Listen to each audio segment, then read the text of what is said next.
Yo, it's the Iggity Biggity Boss, Bossalini, who we got up in here. See, we got Bridge Builder. I got one person, huh? That's what's up. Hold on one sec. Let me tell my knucklehead group to get up in here. Hold on one sec. Hold it. Get it up. Hit it up. Okay. So my esteemed guest will be on in 4 minutes. All right. Let me hit up my group, my esteemed group. Do this shit. Where y'all at? Yo. I see little bro up in here. Boss got 3 whole people. Is that 3 including me? 3 including the Bossalini? Man, what's up with it, man? Shit. There we go. Yo, this is Iggity Biggity Bossalini. Y'all know what it is. Get your asses over to my live chat. Yeah, real talk. The WhatsApp group. Real talk, big boss. Get your asses over to the live chat. You know what it is. I only got 6 people up in here.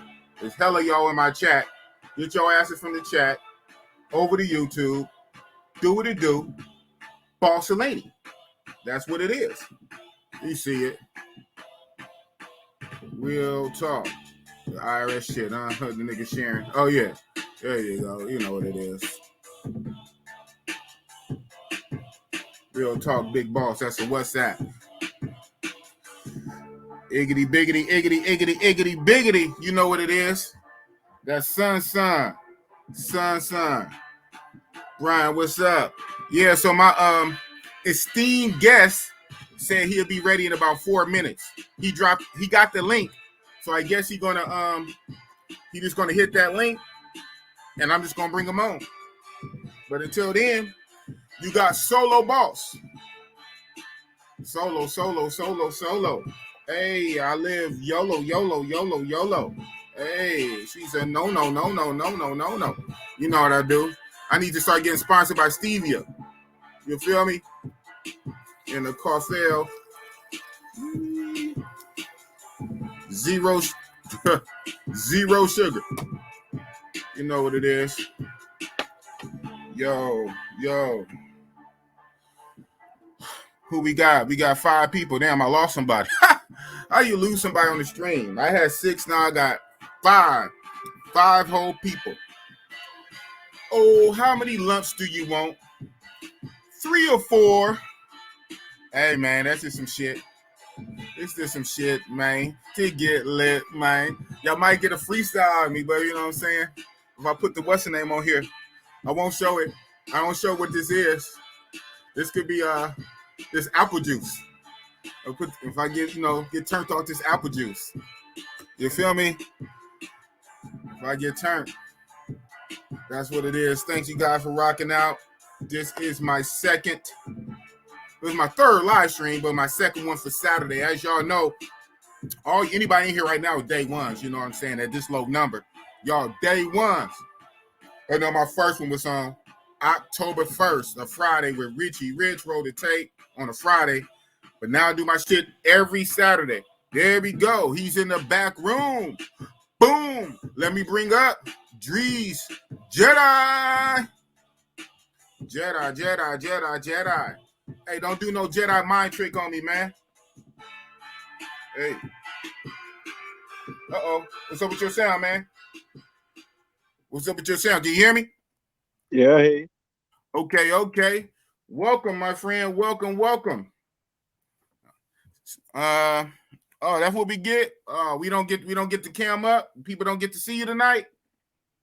Well, trying to get myself together, bro. You just throwing me on. You gotta realize, bro, my house been in a hurricane, bro. I can't show you all this shit. Oh shit. Wow. It's been that bad down there, huh? Yeah, I was seeing that in the news. We was talking about it in the chats. Wow. Well, hey, man, you the famous Jedis. That's what it get, man. Don't got an image or nothing, but We got you. Check in Effect in the house. Shout out to Check in Effect. Brian, Jordan. That's what's up. You know, I got that little Stream Deck shit. I did not know that shit don't work in StreamYard. It only work with at OBS. So I played myself, huh? What you talking about? Hold on one sec. I'll show y'all. I actually did an unboxing of it already.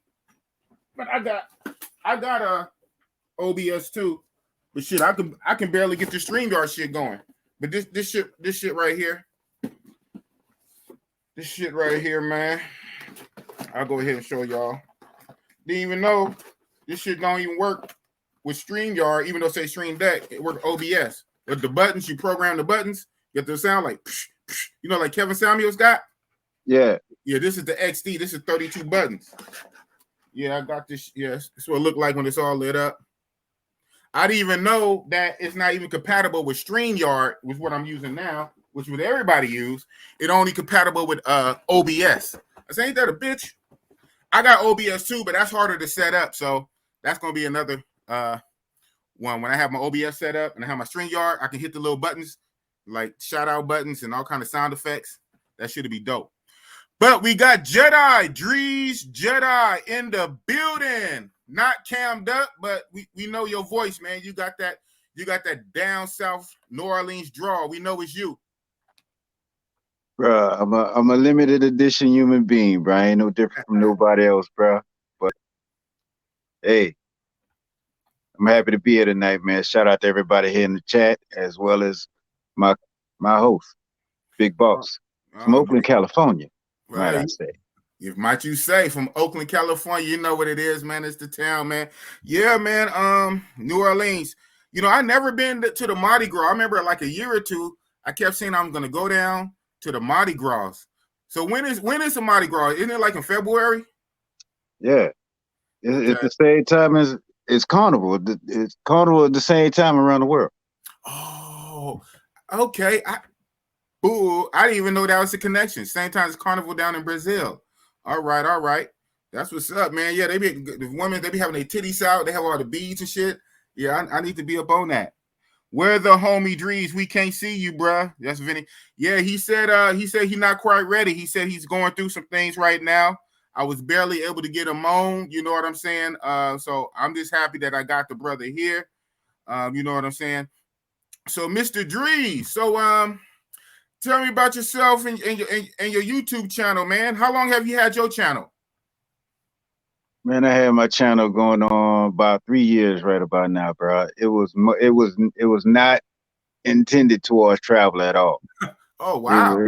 It was more intended towards doing music. Right. Yeah.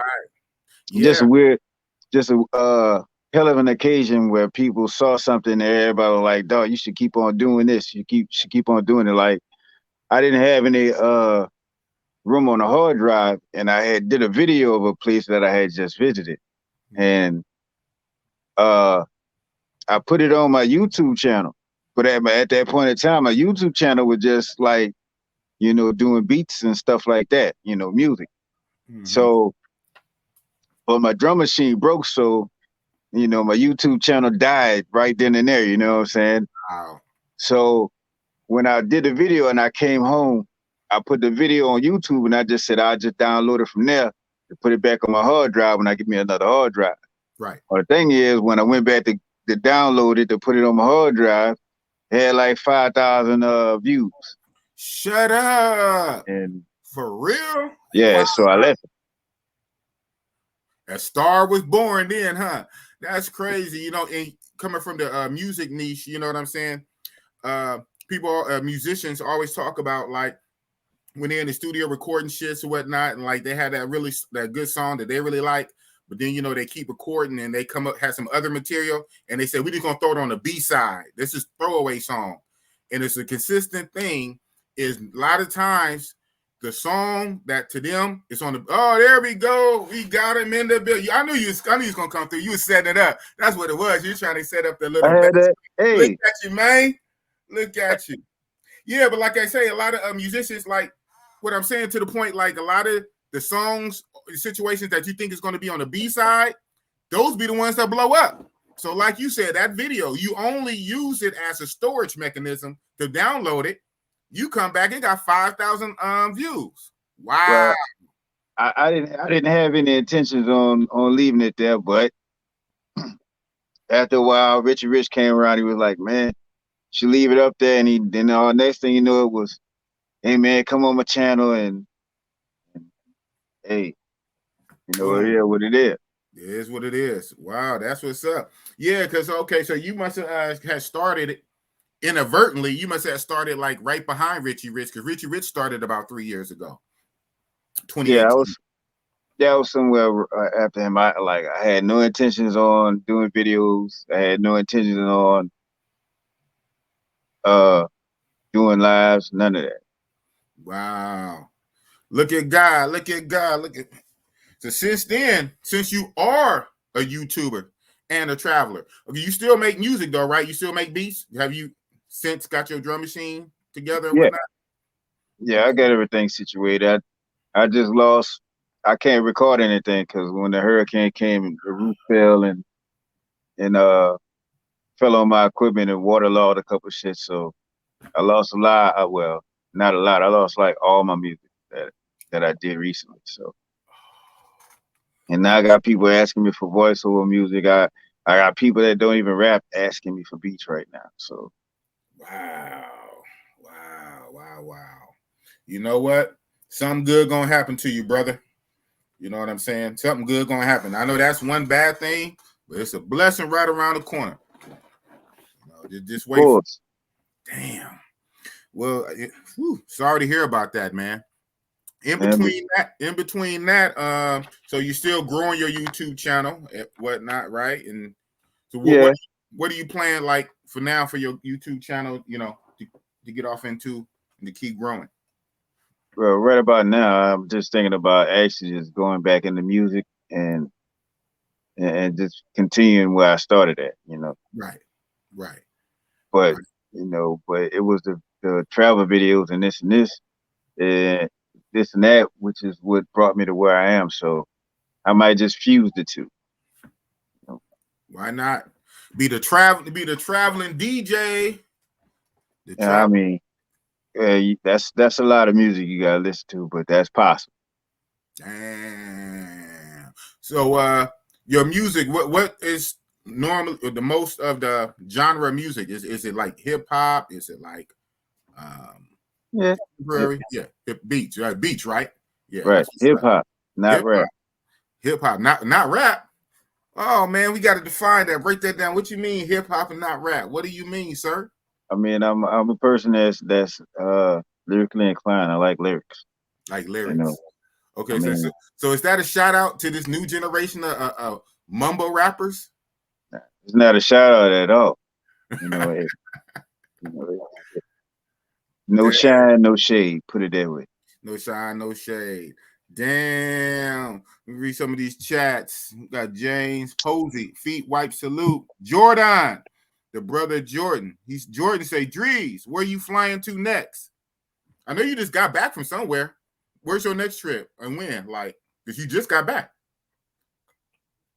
I had planned on going somewhere in the North Atlantic. Okay. But apparently you may have to be fully vaccinated. And fully? They're not even taking one shot? No, fully vaccinated for what I've been reading. So okay. I don't plan on going. You know. Wow, yeah. Say your brother say I might could do one shot, you know what I'm saying? It's you know, but I don't know about the two, you know what I'm saying? Wow. Okay. I mean, I just want to get the card, you know what I'm saying? Yeah, I hear you, man. That's all we gonna say on that part right here on this channel. Yes, sir. Oh yeah, I forgot. Yeah, we go get the card. We go get the card and everything that goes with it. You hear that, YouTube? You hear that algorithm? We playing nice, algorithm. Because they've been shut me down off the COVID talk. I did one live where I probably made maybe $600 just off of the super chat. And next day that video was gone. You talked about the V word too much, a little too much about the V word. Well, I don't know what V word you're talking about. I'm talking about the C. I'm talking about the C word. You know. Yeah. Well, yeah. The C and the V go together. The V is to take care of the C. Okay, all right. Yeah, we don't talk about none of that on this channel. Yeah, All right. you know what I mean. I cut my teeth on YouTube years ago, and I had to bury. I buried 100. I think I want to say I had 140 videos on this channel. It took me all of like 2 days to just unlist. I deleted a few, but most of them I just privated and unlisted because this channel is not about that. But I was on that conspiracy shit, that new world about travel, men, women relationships, men issues. Yeah, so it's certain shits, but you got to trip. Then I wasn't trying to get monetized either. I was just coming from the heart. So now I obviously I want to keep it real. This is real talk. We're gonna have real conversations.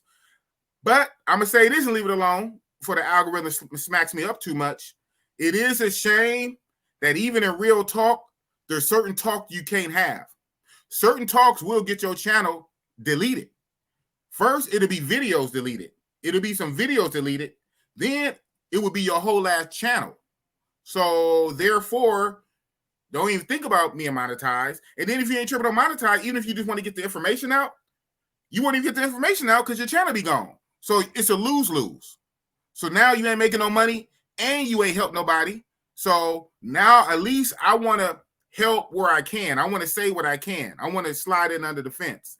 But I do realize there's certain things you can't talk about.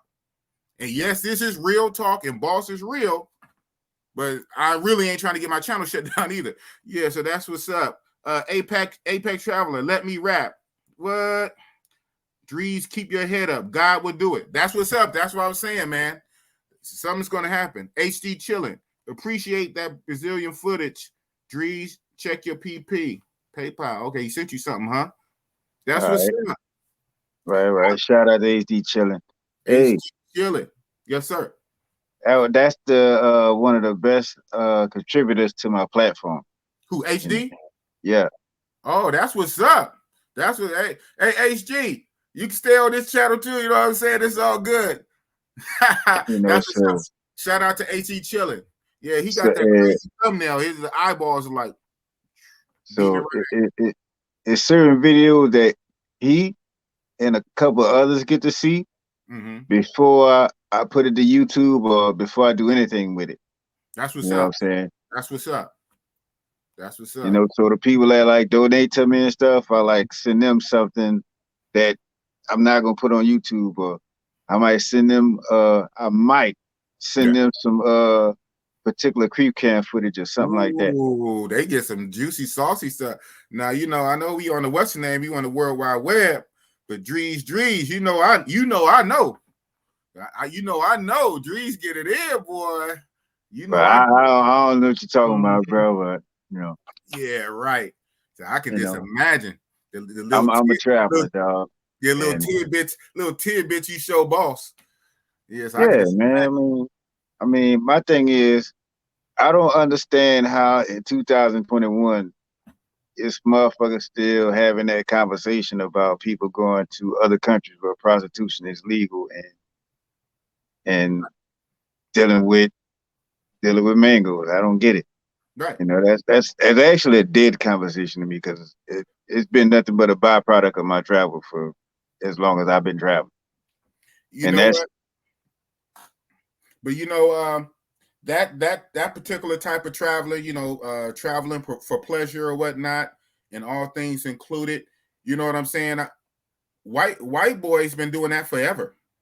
You know, and I see it's only an issue when a black man start utilizing this. When the black man started utilizing this, now all of a sudden it's a problem. But white boys been doing it forever. Europeans been doing it forever, ever. Them Australians from down under really been doing it, and they really seem to come over to Caribbean places, warm like island places with a lot of brown folks. So a lot of those white Europeans sure like the vacation in islands where there's a lot of melanin people. But now when we try to go see our own kinfolk, so to speak, it's a big problem. You know, At the you know, hmm? at the same time, a lot of those whites, a lot of those, whatever other ethnicities, they are not loud. They're not on Front Street with everything. That's Oh, that's the oh, problem. That's the yeah, thing. Yeah, yeah, they trust me. They doing their bits of showing and things that they talking about is always the black folks that's always out here filming. Well, they got a thing called Pornhub, and if you yeah. type into Tijuana, Hong Kong, you're gonna see a whole bunch of white boys that taking you know Oh, a oh, whole bunch of Hong Konginettes to Valerio. yeah, And shout out to Valerio, by the way. oh yeah, oh yeah, and as far as speaking on the white boys, our white brethren, you know what I'm saying? Oh yeah, I know I said the Caribbean area. Oh, but they tend to like that Asia, the Southeast Asia, Yeah, the Thailand and Philippines. Yeah, you go on some of these X sites, yeah, you see a lot of them, a lot of the white boys swirling with the Asians. Yeah, but everybody want to focus on brother. But you did make a good point that we gotta be accountable, man. Brothers, when we go places, we tend to do too much. It's like we bring the hood with us, man. yeah, At these foreign nightclubs and stuff, supposed to be partying, throwing up money, making it rain like you in Miami or Las Vegas. Negro, you're not in the States. You in right. a whole ass different country. What is you throwing money around for? That should be crazy. Hey, that's them. That's Well, I them, man. believe that with them. Right. As long as I ain't in the club with you when you start doing that, because if something happened behind the money, I ain't doing a motherfucking thing for you. Right. You know what I'm Right. saying? It's crazy. And, Abe Lardo Artiga says, "What up, big brother? I'm here in home base, San Jose. San Jose. That's what's up. That's Bay Area ish. That's down there about 40 minutes outside of Oakland. That's what's up. Yeah, as long as you're not up there with them doing all that stupid fuckery. Yeah, a lot of right. times, brothers, we tend to paint a target on our back. You know what I'm saying? We be doing too much sometimes, and but like I said, the white guys and Europeans, they've been in this travel game way longer than us. And then when you start talking about black folks, when you start talking about women and black women, what about when black women take these girl trips? Actually, I'll go so far to say as the black women, they started to traveling a little before the black men. You know what I'm saying? They've been going down to Jamaica. Stella got a groove back. We kind of late. We kind of late to the game. What's up? Man, look, you want to know why the women don't get talked about spending, going out there getting their sex on? Why? They're not spending a lot of money. If you go look at like your black travel feeds and shit like that, yeah, it's bros over in Maldives and Bali, but they're at the resorts. You Yeah. know, they go in the price line and shit just like we go to and buying it, getting that cheap ass room and Mm-hmm. going over there and staying 13, 14 to a villa. You know what I'm saying? So, you know, at least I can say at least a lot of the brother that I see that are traveling, buying villas, getting Airbnbs, getting hotels, they working for that. Yeah. But that's the main reason why you don't hear about a lot of women, going do their thing because they not spending a lot of money to get there. Yeah. We paying for our tickets up front and however we paying for it. So by us being the providers, we always if we spending something and it ain't on them, it's a problem. Yeah. So Exactly. they're not spending money like that. Yeah. And, You know, and and like you said, and it's a lot to that. They're more discreet too. They are more discreet, just like our white brethren are more discreet. Something about niggas, man. Everybody got to know what we doing, the way we doing it. We got to stunt. We got to floss. You know what it is. So yeah, they're discreet with their shit. And like you said, they're not spending a lot of money. Yeah, that money makes an impact. A lot. And the white boys, they don't be spending a lot of money. They cheap. Niggas are we everybody's best customers, boy. Negroes we like to spend money fast as we make it. Yeah, that's real talk. We got the sergeant up in here, James Jones. Yo, Apex Traveler. I love Pornhub with the lotion on the side. Facts. Hit the like button for Big Boss. Thank you, man. You trying to audition to be a moderator? Sure, I ain't got no moderator now. I ain't got enough people to get no blue wrenches. Yeah, so pretty soon I'll be taking the application for moderators once I can get like 30 people to come consistently. And I don't need a moderator for like 10, 15 people. But right on, Apex Traveler. Yeah, though. So you said that was going to be your next trip. You was planning for the North Atlantic, but where you specifically wanted to go, they're on that little protocol where they want you to be doubled up. Right. So have you thought about a plan B yet, or are you still thinking about it? Yeah, I already got it booked out, but you know, I don't work independently no more. I work with a partner, so I can't leave until he leaves. Okay. And the thing is, he's supposedly going out to like Turks and Caicos or something. So yeah. But you know, and my thing was knowing that I probably had to go and test to leave and test to come back. You know, I probably wouldn't. I would probably just go wait for him to go get his days set up, and when his days get set up, I'm gonna just bounce. Boom. You know what I'm saying? Boom. So, yeah. I mean, but the backup to not being able to go into the North Atlantic is to go to a country where, obviously, to skip all of the riffraff with the testing is to find a place where there's no restrictions. Right. You know, like a Colombia or Costa Rica or something like that. Right. But regardless, you still got a test coming back. And, yeah. And our fearless leader, he changed the rules starting in November. Now he just moved it up a little bit. Instead of 72 hours to test to come back, you got to test within 24.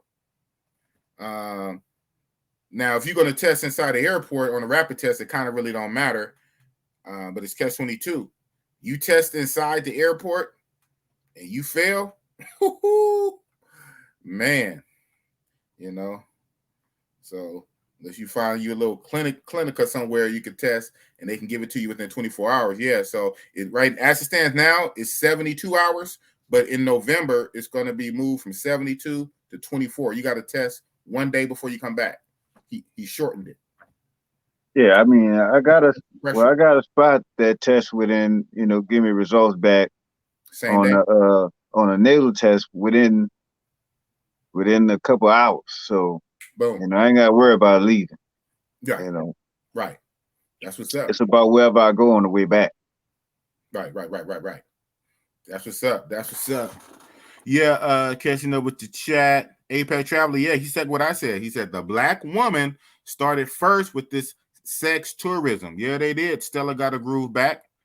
Jackson Jeter, kaboom! Guess who stepped in the room? Damn, if my little stream deck working, I hit the little button. That's what's up. Jimmy Jam. Y'all don't know who Mr. Jimmy is. Mr. Jimmy, he is the infamous Jimmy Jam back 1,000 years ago when I was a young man, when I was 19 or 20. Yeah, boss used to be 20 years old. Mr. DJ, I used to be a rapper. I used to be an MC rapper 1,000 years ago. My rap name was MC Macville. And my DJ was DJ Jam Master Jimmy Jam. And that's him in the chat, Mr. Jimmy. Mr. Jimmy, my old DJ. Black man, money be burning a hole in their pocket. LOL. Facts. So, yeah, it's a fellow DJ right there. Maybe y'all should do a collab. I'm going to hook y'all up. Hey, because I know Jimmy, he still be DJing. Yeah, that's what's up. Justin Jeter. Collard Greens got beat up last week. Who's that? You're talking about fighting, boxing. Yeah, troll everybody to find out who it was. Oh, okay. The Apex Traveler say women don't talk about it. Yeah, facts. They don't. Like, but you know, we got to tell everybody everything we do. Wait a minute. Wait a minute. Wait a minute. What you see? What you see? Who?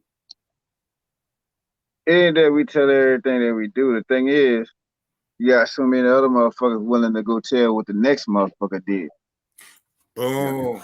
Yeah, we got snitches. We got snitches that to be running back in their feelings. So, And so that's the majority of the problem. You know, you got a lot of people doing all that run back and telling like it's gonna help them. Like right. It's not gonna help your situation. Like I post a chick you was with. So you go take the picture back to the chick and so hopefully that $40 you paid last time, you know, you can at least get 33 or 31, you know, get your little discount. And what ended up happening is nobody end up getting no nothing, discount or regular price. So or regular price. Because it's like what you call it said, women don't talk about it. Women, and I can understand it, want to be discreet. First of all, women don't want to be known as hoes. Even if they don't want to be known as hoes. They don't want to be called hoes. So they got a code word. What's that? Queens. Queens? Okay. Queens. Think about it. What's that? What? A lot of them, that's their function. I ain't knocking them. Hoes is good. Okay. Yeah, but yeah, they like to be discreet. You know, they don't want to be known as a hoe. Like I learned that early on coming up in high school. You know, you can get way more if you keep your mouth shut. You know, if they can trust you to not run your mouth, you can get a whole lot more honey. Yeah. You know what I'm saying? If you can keep it to yourself and not run your mouth. Yeah, I know. So okay. So your last trip. So when I did my first live, the Friday one with Richie Rich, shout out to Richie Rich. You was actually on vacation. You was working your way back to the States. You was out and about. Do you care to tell us where you was at? What that was all about? I was actually in Mexico, but what you saw was a Brazil video. I just got footage from Brazil that I never put out yet. Right, so, right. Oh, okay. You can be looking for it. You know, I'm trying to get to, you know, only thing about being a travel YouTuber is the point for me is the simple fact that I'm not traveling frequently enough to the point that where I could get the lag I want. You know, when I'm in one country, I could give y'all footage of everything I did the last country that I was in. You know, trying to get it to that point, you know, so, you know, I just had that feeling that I probably wouldn't last that long in the YouTube traveler community, you know, so that's why I'm probably going to turn back to doing my music eventually. But once I get to the point where I could travel and release footage and keep footage and then release it later, you know, I move to one country and I give y'all footage where the last place I've been. I would like to get it to that. Got it stacked up.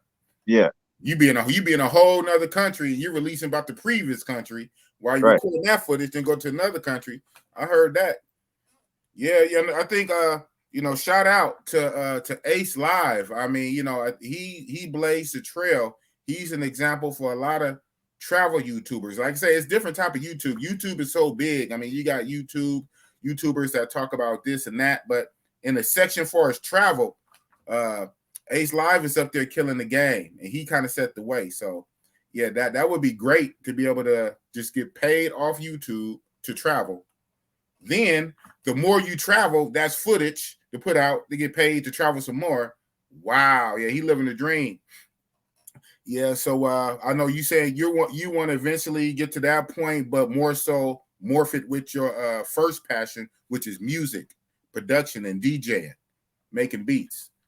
That's what's up. That's what's up. So yeah, we got the Apex Traveler talk about he still rap. Man, you still rap, man? What you a 40-year-old rapper? Well, I can't talk. I'm down there. What's wrong with that? Huh? What's wrong with that? Hey, nothing wrong with that. I can't talk.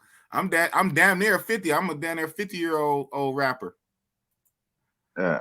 I miss when there was no information on YouTube about the man. Yeah, you know what they said? That is a that right there. This is a conundrum, right? It's a paradox. because YouTube basically did kill Sasua, at least not Dominican Republic.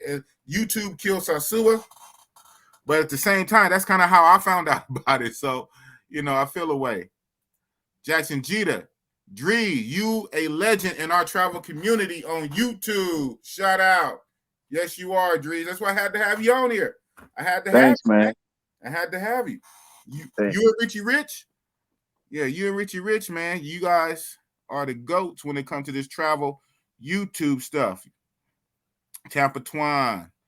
That's what's up, my brother. Oh, yep. Bridge builder. What have you learned in Brazil that was not taught in history book in USA? Oh, he trying to get deep on some cultural stuff. So I guess that's a question to you, Mr. Drees. What have you learned in Brazil that was not taught in our history books? Well, you care to chime in on that? Actually, that's just about every damn thing. Not taught in our books, huh? Considering our history books, you know what I mean? But one thing that nobody realizes is that after the Civil War, just like you had people after World War II defect to South America, you had civil Confederate soldiers that defected to Brazil in a place called Americana outside of Sao Paulo. I'll be visiting in that place one day. Okay. And also, I've been there 3 times, but I've never been able to locate her. But she was the actual first Black female governor of the state of Rio de Janeiro. What? Yeah. Drop some facts on this, man. Drop some Brazil facts, man. That's what we talking about. I mean, and then I can't call her last. Well, her last name is like the Silva. Benedita da Silva. Just look it up. She was governor from like 2001 to like 2003. Oh, okay. Recent, huh? Yeah. Okay. And I got to go back to but the governor of like what that state. So Rio's a state. Rio de Janeiro's a state. You know how you got New York, New York? Yeah, New York, New York. Okay. Yeah. Yeah. Okay. But first female governor. No, keep going. And I gotta challenge you, bro. Next time you go back, bro, you can't go to Sao Paulo or stay in Rio, bro. You gotta go somewhere else. What? You talking blasphemy right now, man. Well, here's the problem. His was blasphemous. You have a slew of people that's talking about going there, and they had no clue what was about to happen a month ago. You know what I'm saying? And you thought the shit that you saw in Colombia was something. Nah, they were gonna do you in Copacabana had shit went left, What? But folks that didn't even know it was a whole strike that was about to happen down there. Right. And the last strike that happened back in 2018, it started with like the shippers, the people on the boats, and then the gas station shut down, and then this shut down, and one thing after another, the mail system shut down, everything shut down. Right. You know what I'm saying? So yeah, we was talking about that in the group. And it was cast that was, I'm going out now. I'm like, it's gonna be cheap. It's gonna be when this instability is gonna be cheap. Yeah. See, it's gonna be that come with something though. That instability come with more crime. But knowing everything was finna get to be a hassle there, let me give a shout out to everybody at Cartagena. Y'all finally finna get a break because all them stupid ass niggas finna take their ass back to Sasua. So Cartagena, you gonna get a break, man. Well, for what I understand, Cartagena is Sasua 2.0. That's why I'm not no rush to go to. You know me, boss is cheapy. Right. Cheapy, man. So I don't like high produce prices when the produce and the fruit in the grocery store cost too much. I don't like it. I don't care how good it look. If it's in the store and the price rise, that's because you're buying it too much. You know what I'm saying? That's the problem. Y'all buying it too much. Buying it too much. Got to back up off of it, huh? Push away from the right. Learn how to say no. Learn how to say no and walk away, huh? You put stock in anything, the price rise. So I never understood folks. Oh, the prices is rising. No, I understand. Doing shit like throwing money up and smacking people in the face with your money that cause problems. In the club. you know. But as far as raising any prices and all that, you put stock in anything, the price rises. So that just like the whole third world country prostitution, triggering, that's another dead conversation. Okay. Yeah, I hear you. But you know, yeah, but like you say, brothers, like I say, man, we be making our own problems, man. We make our own problems and cry about it, and cry later. You know, but at the same time, you know, I know how to move. I just go to places where the price is right. Hello. Okay, yeah. So it says Brazil's first female state governor was Rosina Sarney, elected in 1994 and reelected in 98. Oh, but not a Rio. This is a different state. As the chief executive of the state of Moreno, representing the Brazil. Oh yeah, but I should have put it. I should have put in Rio. Oh, yeah, but that's what's up. Yeah, so I'll say a little something on that question. Where I think it was on my second Brazil trip, I did another tour with Obi. You know, the first tour with Obi-Wan. Shout out to Obi-Wan. You know, of the Favela Brothers. You know, you have to take that obligatory tour up through the favelas. That's just crazy. You know what I'm saying? But when I went the second time, I hit him up. I already did all the big shits. So we just got in like a taxi or Uber, and he took me out to an area, a cultural area that had like a lot of cultural icons and stuff. And he took me to a ground zero spot where it was a port. It was an old slave port where back in the day, slave ships used to come in, you know, they make they stop from Africa. They hit all the little Caribbean islands, dropping off slaves. And then they finally pull into to Rio to drop off African slaves from Brazil. And so they had a big shrine. They had information. They had plaques up. Then they had drawings. And so, yeah, that was dope. So I didn't even know that they said like millions of Black Africans went through Brazil as slaves. And that's why they have a real big Afro-Brazilian population even now. Yeah. Right. Wow. Which is what kind of throws me off about the Confederate soldiers that came to Brazil after the Civil War. Mm-hmm. You lose the war because of niggas, and you leave the country to go to the biggest concentration of niggas outside of nigga land. So yeah, but they probably definitely kind of way there though. Unfortunately, probably back in them days, they probably could treat them any kind of way still there though. You know. Well, they probably came down. They probably went down there and find out something completely different. I just want to go see what the culture is of the white people and then the descendants of the white people in that area. So I'll be definitely going there at some point. You know, I don't know if it'll be my next trip. I got plans on going somewhere else on the next trip. Okay. You know, it's not the jungle. It's pretty much like leaving the city and going to like the country. You know what I'm saying? Horses and shit. Eventually though, I do want to hit up Salvador Bahia.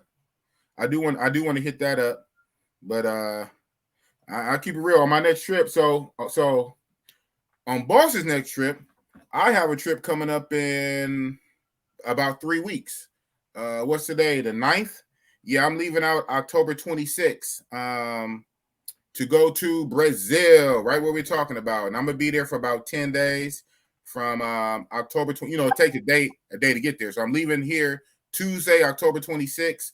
I arrive Wednesday, October 27th. And I'm going to stay from the October 27th to November 6th. And I'm going to be there through Halloween.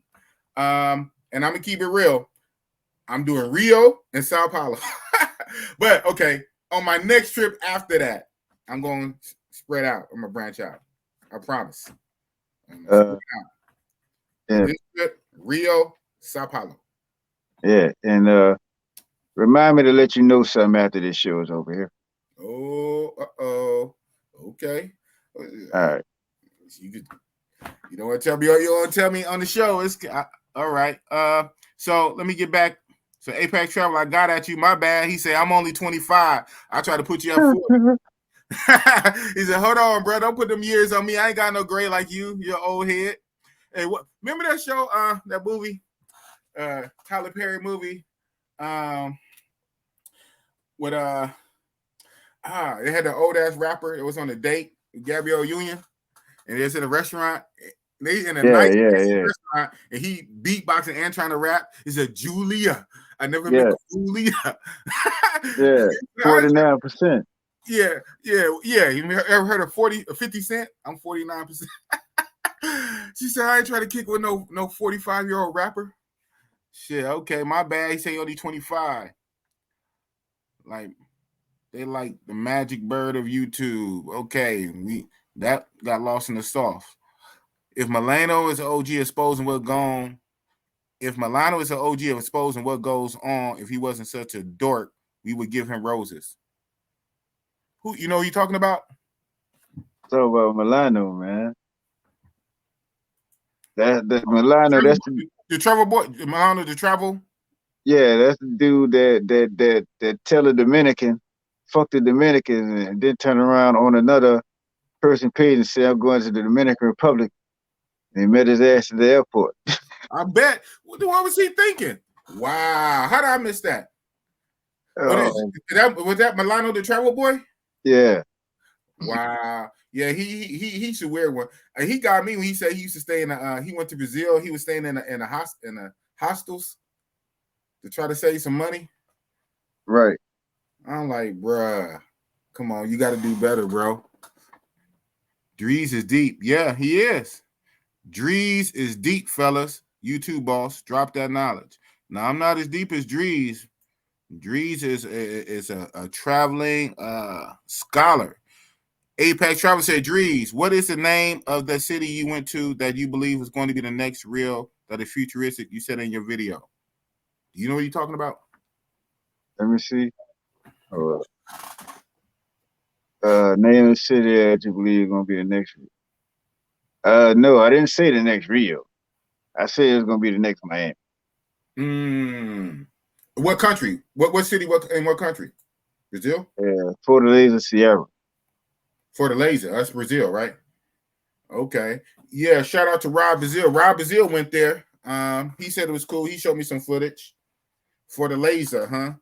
Yeah, I'm gonna have to spread my wings, man. Spread my Brazil wings. But right now, man, Rio's too lit.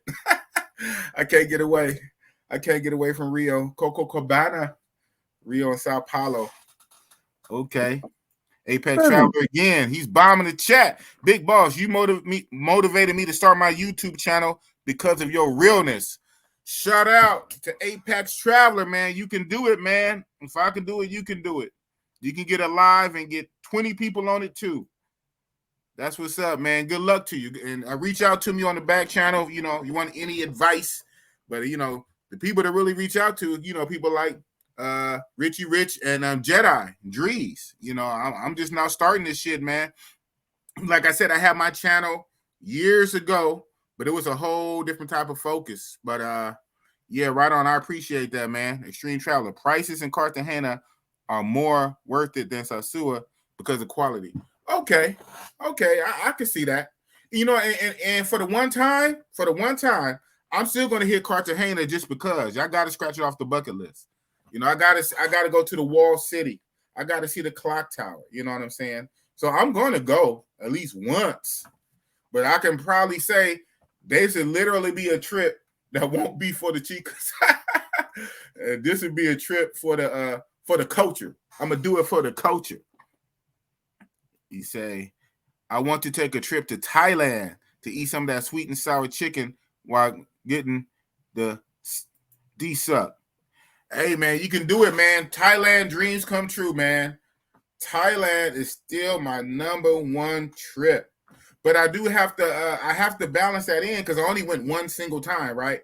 Anything could be good one time. Whereas I went to DR about 4 times. This will be my 4th Brazil trip. I went to Colombia 3 times, but Thailand once. So that's why I want to go a couple more times and say, am I tripping? Is it really this good? Or is this like, the first time, you eat something, pow. So, but yeah, Thailand is dope though. I can't wait till it opens up. That in Philippines. Oh, so we all caught up. Yeah, man. So that's gonna be my next trip. And then before the end of the year, I'm a double up and I'm gonna take another trip back to Colombia. And I might be cool, man. I'm gonna squeeze in 2 more trips for the end of the year. And come 2022, damn. Woo. 2022, we in the future now, man. We in George Jetson territory. In 2022, man, I'm gonna cut back on my trips and I'm gonna double down on YouTube, man. I gotta bang out like 100 videos from what I understand. They say so Drees, question. You are monetized, right? You got to the point where you monetized? Okay, so all right, congratulations. If you can remember, I know it's a while back. How long did it take you to get monetized, and or how many videos did it take you? Either how much time or how many videos, if you can remember. Probably took me like probably did like 100 or something like that. That's what But I the hear. thing about it is, I was monetized. I didn't know it. So What? yeah. And Richard kept telling me to turn on the super chat, and I never wanted to. And he was like, "Man, turn on the super chat. Turn on the super chat." And I was like, "Man, motherfucker want to donate to me." Yeah, right. You send me $1. Zelle. Yeah, you send me $1. YouTube take 35 cents. Yep, You they know do. what I'm saying? So, Mm-hmm. so Wow. I eventually put it on. Okay, And that's what I realized, motherfuckers will give YouTube the money instead of give you the money. They'll put it on YouTube because they want to see their name on the screen over here. right. Yeah, because when they send it to you in a super chat, it's just private between you and them. I mean, no, when they send it to you in a cash app, Yeah. in the super chat.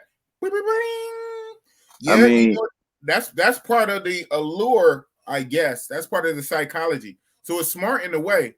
It's smart. Motherfuckers do shit even when they want to help you out. It's not for everybody, but human nature, period. It just is a fact. One of the things that drive us is, self-preservation, selfishness, self. So motherfuckers do stuff if it benefits them. You know what I'm saying? So if I can stunt and just drop $20 or $50, everybody can see I'm balling. Here, look at me. I just super chatted $50. So, and it's a reason why it's different colors. You tripping on that. The higher the amount of the super chat, the banner is the different color to outline it. So it's smart in a way. You know what I'm saying? But like I say, if somebody just really was rocking with you for you, it'd be enough for them to cash out. There we go. Get the lighting, huh? Yeah, see you got your green screen on and bleeding through. That's what's up. Yeah, I just don't have all the lights on. I got to get one of those round lights that go around the phone. Right, ring light. Yeah. And I was about to buy one when I was in Mexico, but I didn't feel like carrying all that shit. I had liquor and everything already. Right. This is what I fucks with the. What? Let's see. Yeah, this is what I fuck with the grits and eggs. The grits and eggs. Okay. Yeah, the coffee with the tequila in. The coffee.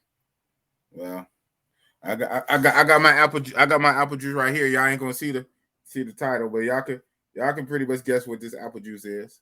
Y'all know what it is and where it's from. From the duty free. Right. Duty free. That's what it is, man.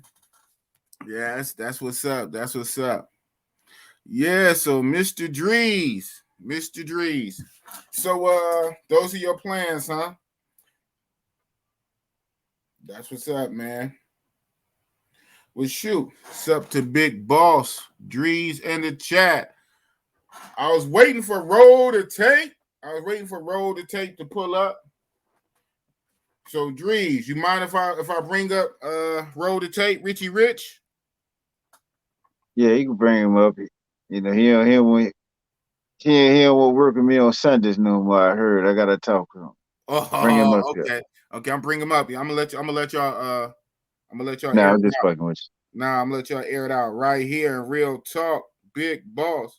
Where you at, Richie Rich? Drop you the linky link. Just Yeah, man. clowning. I'm just clowning, man. I know the man got shit going on. Yeah, he was telling me he's coaching his son's football team and this and that. I know he running his business. What the hell? Where you want? Okay, I just do it like this. What the hell? I'm just gonna do it like this for the one time. Hold on one sec. Boop. Hold on one sec. Yo, Rich. Well, I didn't even ask him if you want to come up, huh? Rich, you just got drafted. You coming up? Cause Boss said so, like Stone Cold. Cause Stone Cold said so.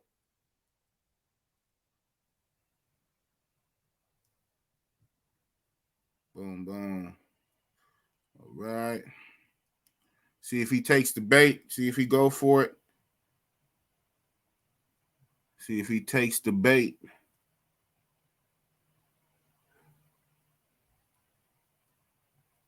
Boop. Fuck with it, Rich. Come in if you dare, Richie Rich. Dree say he got that smoke for you, man. This is about to go down. You think you got that Wilder fight going on? I'm on daddy care. You know, daddy daycare. You can't. It's good, man. It's good. It's good. Yeah, I know what the deal is. Yeah, he's just running. He just running from that heat. He's running from that smoke. That's all. That's what it is, Rich. He's running from that smoke. Drees is about to give it to you, man. He's about to give it to you on Real Talk with Big Boss. Are you ready to rumble? That's what's up, though. Shout out to Richie Rich, Roll the Tape. That's what's up. Yeah, man. So, shit. How long it's been? We've been on here for about an hour of power with Jedi. So, you not New York, you New Orleans, so you 2 hours ahead of me. So, three? Oh, you 3? Thought you was only 2. I know Richie Rich is 3. Okay. So it's down at 8 o'clock here. So it's 11. It's almost 11 where you at? 10:57? No, it's 10 here. 10.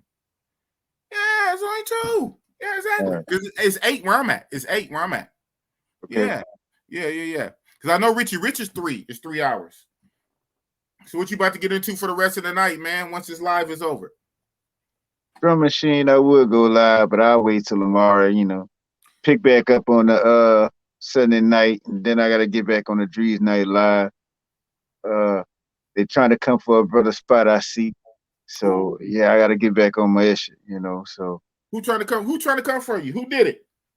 And nobody, hey, everybody that come on late night Traveler is mine. Oh, you know damn, that's my lane. Like that. He said late night is his. He said this is like some turf shit. Damn. So so shout it out right now. So what nights do you normally do? I mean, you every night, every other night, Sundays? Well, it'd probably be a Monday, Wednesday, and Friday thing. Okay. Monday, Wednesday, Friday, Sunday. Okay. Well, Sunday, Monday, Wednesday, Friday. 4 nights, huh? Look at you, man. You trying to work hard. Okay. And so now I just need to get back to work, period. I still got a whole nother month and a half of videos to release. Right. Right. That's what I need to get back on. That's what my script was, the videos. But all this live shit, I'll need to fall back on that and go back to doing my videos. Go back to videos. That's what's up. Yeah. So okay. And you just. And I'm about to get on this drum machine. That's pretty much what I'm about to do. Yeah, you got to make it for a lot of lost time, man. Damn, I'm so sorry to hear about that. What you said at the beginning of this live, that storm, the hurricane came through, collapsed your roof in, and you lost all your music. Damn. Yeah. Like, you use the drum machine itself. Do you still have the equipment? I mean, I got the drum machine, but I mean, I'd rather lose the work rather than the equipment to do the work. Right. Yeah, you can remake the work, even though that's a bitch. The only thing is, it was a lot of shit on there. Like I had a little. If there's a video that I just did, saying that I was gonna move up the members, and on that video there was a brother rapping to one of the beats, and I don't think people recognize who it was, but let's just say it was a cameo appearance. So if you go Oh, check out the member video and listen at the end of the video, hopefully you'll put two and two together. You from the West Coast, so you might know. what? Get out! So, What you had a rapper like that? What's the but video, man? huh? Uh, type it in right now. Type it in the chat. It's The video. the last one. It's the last video that you on your channel. Yeah, it's like the last one or two videos. Last 1 or 2 videos. Okay. Wow. Wow. Wow. Wow. Damn. Like I say, everything happened for a reason, man. You know, God is setting you up for your come up. I wanna hope that's the case. You know, Absolutely. hoping I ain't getting one of those Acme doors where you open up the door and it leads to a brick wall and you just Oh yeah. wow. You know what I'm Like saying? Wally Coyote. I can't afford that. I got my CPF. I'm trying to get up out this bitch. I ain't trying to have no babies. I ain't trying to go to no jail. You You got a know, CPF? Shout yeah, out, man. You could have led with that. Shout huh? out. Even Yeah, but even Jordan don't got his CPF yet. no. I mean, we got our shit from the same, from the same hookup, and our shit legal too. Yeah, You but know what I'm saying? Like, his ain't like there yet. Like that's the case. He wouldn't have to leave. He had to leave for 6 months. He had to leave Brazil for no, 6 months. no, no, no. When you got the CPF, Uh-huh. you could go buy. I could go buy a car. I could go buy furniture. Right. I go buy, cause I don't know what it is, but it's like certain shit they won't let you buy. You Right. know what I'm saying? Like, you can get a new phone, but like That's if about you it. trying to buy like a plan, you gotta get like, you gotta get like they Metro PCS or they Cricket, They whatever. They're not boost gonna you. let you They get like boost you. whatever they Sprint is. You could get it, but they're not gonna give you like the real national plan. Hmm. They not gonna give you Claro. They gonna give you Telvez. That shit that barely work. You know. Okay. Okay. So maybe I'm misconstruing it. So the CPF, that's not the same as citizenship, though, right? That's not citizenship in and of itself. The CPF is basically your ID. You know Mm. what I'm saying? It's like For Brazil. For the chat, right, we're talking about this is Brazil shit right here. The right. CPF, yeah, okay. So Jordan is working on Brazilian citizenship though, like citizen dead ass, Yeah, like visa. That's a visa. that's a Yeah. visa, okay. And You his know, shit is about to go through. That's why he had to leave. He had to leave the country. He only could be in the country for 6 months. Then he had to leave for 6 months. But he said by the time he gets back around March, his shit should go all the way through. So he have his CPF. I guess he got now his CPF and his visa citizenship. Are you going to right. try to get that in that country or any other country outside of U.S.? Well, I'm gonna once I get it in Brazil, I'm gonna eventually branch out to a neighboring country or something like that and look for something somewhere else. So, you know, either way, I'm trying to get it to the point to where I can't be stopped from leaving. You know I what I'm heard that. saying? You like, hold And the on, I'm best a way whole to ass citizen. I'm like a dead ass citizen of another country. You can't stop right, me from going to my other home. right. That's powerful. That's powerful in and of itself. And I'm trying to do that without the normal ways people would try to gain citizenship, which is having a child, getting Baby, married. or get You know married. what I'm saying? The inverse to that is to clear your debts and don't go to jail and don't make no oops babies, and then do anything that's gonna tie you to the states. Right. Right. It's a slow process though. Yeah. Yeah. Because on the back end, Jordan is talking me through it because I tell the chat here, I wouldn't mind doing that, getting a double citizenship for Brazil. You know what I'm saying? I could really see myself staying there, years from now. So that's what's up, man. I didn't even know you had your CPF. Look at you. That's what's Yeah, up. I mean, I've been on it, man. You know, and let me ask you this, man. You moving silent. Uh, where in the fuck is Carol? Ooh, I don't know. I stopped my uh tutors, my own self. I thought she was still around. She's not around nowhere. Nah. Something happened where she done got offline and everything. You know what Oh I'm saying? wow. It's all good. When I go back, I'm gonna go ride up there by and see what's happening.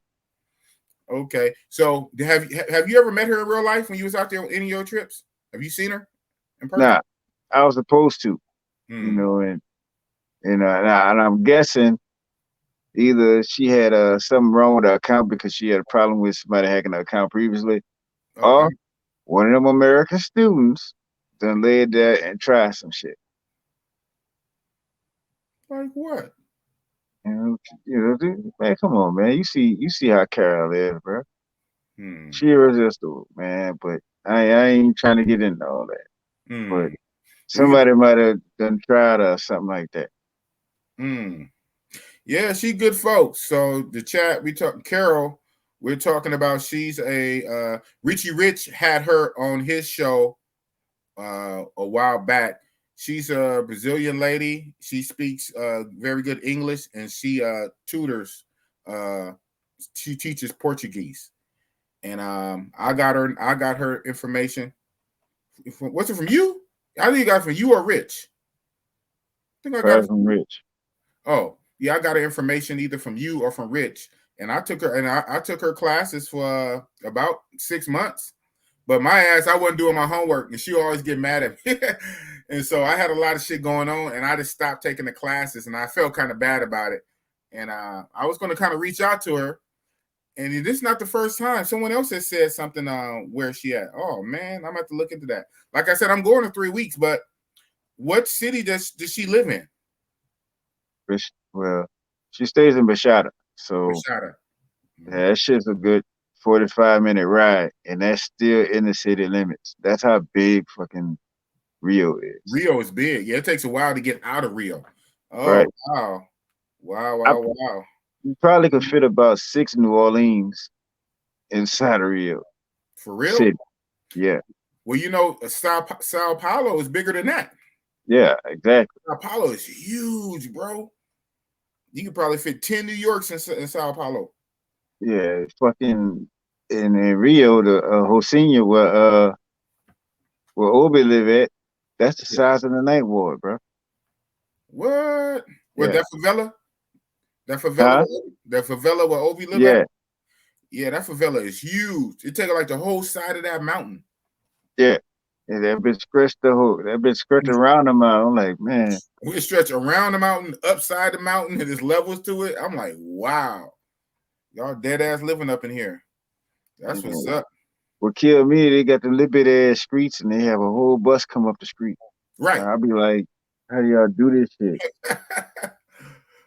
Yeah.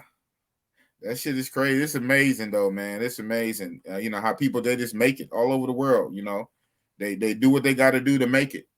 You know, so really no excuse for us here in first world countries. You know, I see that as I travel and come back. There's no excuse because there's people in other countries with a whole lot less. You know what I'm saying? And they doing what they got to do. You know what I'm saying? So yeah, that's my next trip. I leave in 3 weeks to Brazil. La la la la. That's what's up. Jedi, the man, the myth, the legend, rocked out with the bossy boss for a whole hour straight. That's Yeah, what's up, man. Well, no shit, big. it's on you, man. We can keep it. We can keep it lit. Hell, I need the watch time. Shit, we can keep it lit, or you know, I'll let you bow out if you have something else you have to do. Nah. I'm just going. Oh shit, Alabama is losing right now. I just turned on my laptop. You know what I'm saying? Okay. Alabama still losing. Maybe they're not losing. I got the shit on pause. No. So the fight wasn't the fight tonight? The Fury, the Wilder fight was that tonight? Man, bro, I'm not worried about no Deontay Wilder. Deontay Wilder go win the night and go talk shit to Anthony Joshua, who been losing his ass off, and all of a sudden Anthony Joshua gonna get amped up and come over there and come take the title back, man. This shit is all theatrics, man. It's all theatrics. What? I was happy watching Mike Tyson and Roy. I was happy watching Mike Tyson and Roy Jones, bro. You know, these niggas is actors. Wow. Yeah, it should. You say it's starting to turn into WWE, huh? Pretty much. Except for they punching for real. That's all. Wow. The fight is next. Oh, it didn't start yet? Yeah, it did. No, it's one Edge. on. Yeah. Oh, okay. Shit, that's what's up, Citizen Edge. What's up, though? Citizen Edge. Boss is boss. What up, though? What's up? We talk out here in Cali, man. What's up, Citizen Edge? He said the fight is next. So you said you got Wilder, huh? I mean, I don't have Wild at all. I'm just saying. Just, hey, I don't even care to watch it. Right. Right. Now I watch the replay in the morning, and of course, if Wilder do lose, of course, the gloves gonna be loaded, and we're Yes. gonna have to go through 2 weeks of that bullshit again. Oh, excuses, huh? Yeah. Damn. You know, I mean, for one, Wilder shouldn't have never got his ass whooped like that during Black History Month. You know, that should have never happened. He go out there with all that bullshit on. Right. Hope he just go out there and fight the fight he's supposed to fight. And not just be mouthing off. He keep fighting that big white boy. That white boy over 7 foot. Man. Shit. I wish him the best. That's all I'm gonna say. Right. That's what's up. So. Well, man, any closing words before I let you go? Oh man, same words as usual. Even though I haven't been here in a while, y'all know the words that I normally use, which is please continue to walk the peaceful path rather than the tightrope giving that makes others content with your being miserable. Hey, y'all have a good night, and I'm happy for being here, man. Happy, hopefully everything goes well with the show. You know, shout out to everybody, Sister Edge, Razor Rays. You know, was here the other day. You know, Yeah, I'm here tonight. Hopefully, you could get a roller tape and a couple other here in the near future. You know, wish you all the best for the channel, man, to keep it positive and stay away from the C and the V. Oh, yes. You ain't got to worry about it. You ain't got to tell me twice. The C and the V can get the D and get the hell away from me and the hell away from me. That's what it is. All right, man. Well, shit, you have a good night, brother. Thanks for coming on, man. Thanks for coming on. You welcome anytime, bro. Word. I'll catch you on when you got your open panel or something. But to everybody, I bid y'all a good night. I'm about to jump in this, get into the drum machine, work on something, and I'll probably see y'all tomorrow night.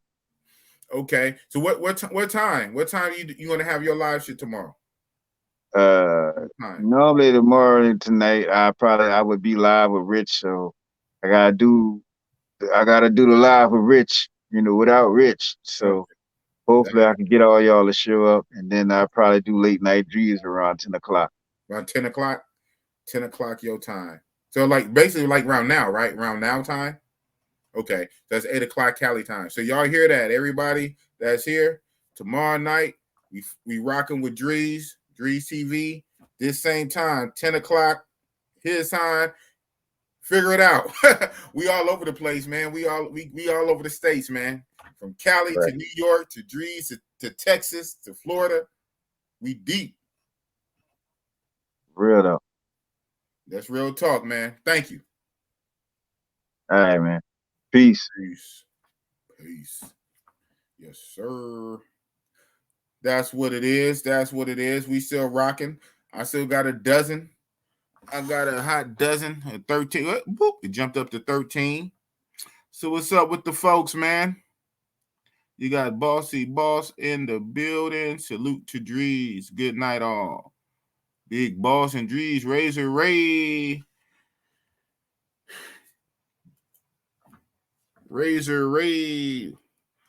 What's up, man? Hold on one sec. Hit you up, man. Somebody up on here with me, man. Somebody up on here with Bossy Boss. Y'all leaving Boss by himself, man.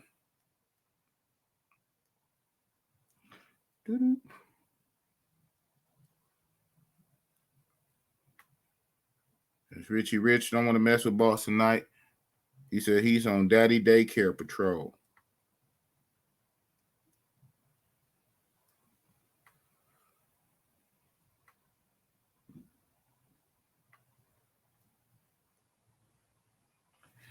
Yep. Get the likes up. That's what's up. That's what's up. You think it's crazy as Boss is that I have more to say. And some little theme music for us going on while we figure it out. Boop. Oh, man. Yeah, that's what it is, man. I thank you guys for coming out, rocking with Big Boss. I did, man. Check it. I just did. So it looked like we about to have somebody come up here and mess with Boss.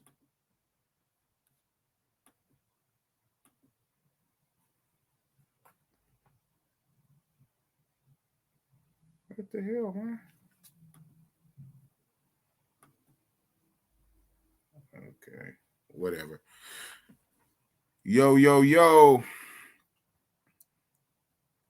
Boss get over here by himself and get stuck. Pretend like I'm just making a edited video. When I'm on my video, I'll be talking my shit. Now I'm up here. I got like 12, 13 people in front of me. Boss ain't got shit to say. What's up with that? What's up with this, man? Oh, that's what it was. That's what it was.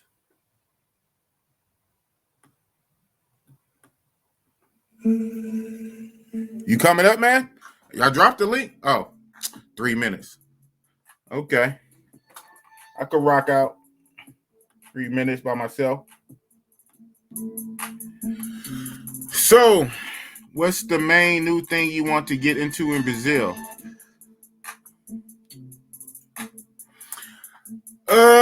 The main new thing I want to get into. Well, the cool part about it, I'm gonna be hitting the same cities. So, you know what I'm saying? I'm gonna do Rio and Sao Paulo. On some real shit, I should be going to different cities. But in Rio and Sao Paulo, I'm basically gonna do the same shit, rinse, wash, repeat. One thing I want to do though, shout out to G, a Supreme Lifestyle. He did that hang gliding shit. I think Bossy Boss is gonna do the hang. I'm gonna risk my life and do the hang gliding shit, man. That shit look hella fun and look hella scary. So I might try to do that. Maybe do another excursion or tour shit. But you know, in Copacabana, man, it is what it is. You're definitely going to do more days in Sao Paulo. I know every time I need to do more days in Sao Paulo. Rio always get the lion's share. They always get the lion's share of my time. And I know that's not cool. I mean, it is what it is. What's the man? Oh. You definitely gonna, yeah. Like I said, I'm only gonna do 3. I'm only gonna do 3 days in Sao Paulo, man. Just 3, because the whole thing is gonna be 10. I'm doing 7 days Rio, 3 days Sao Paulo. Yeah.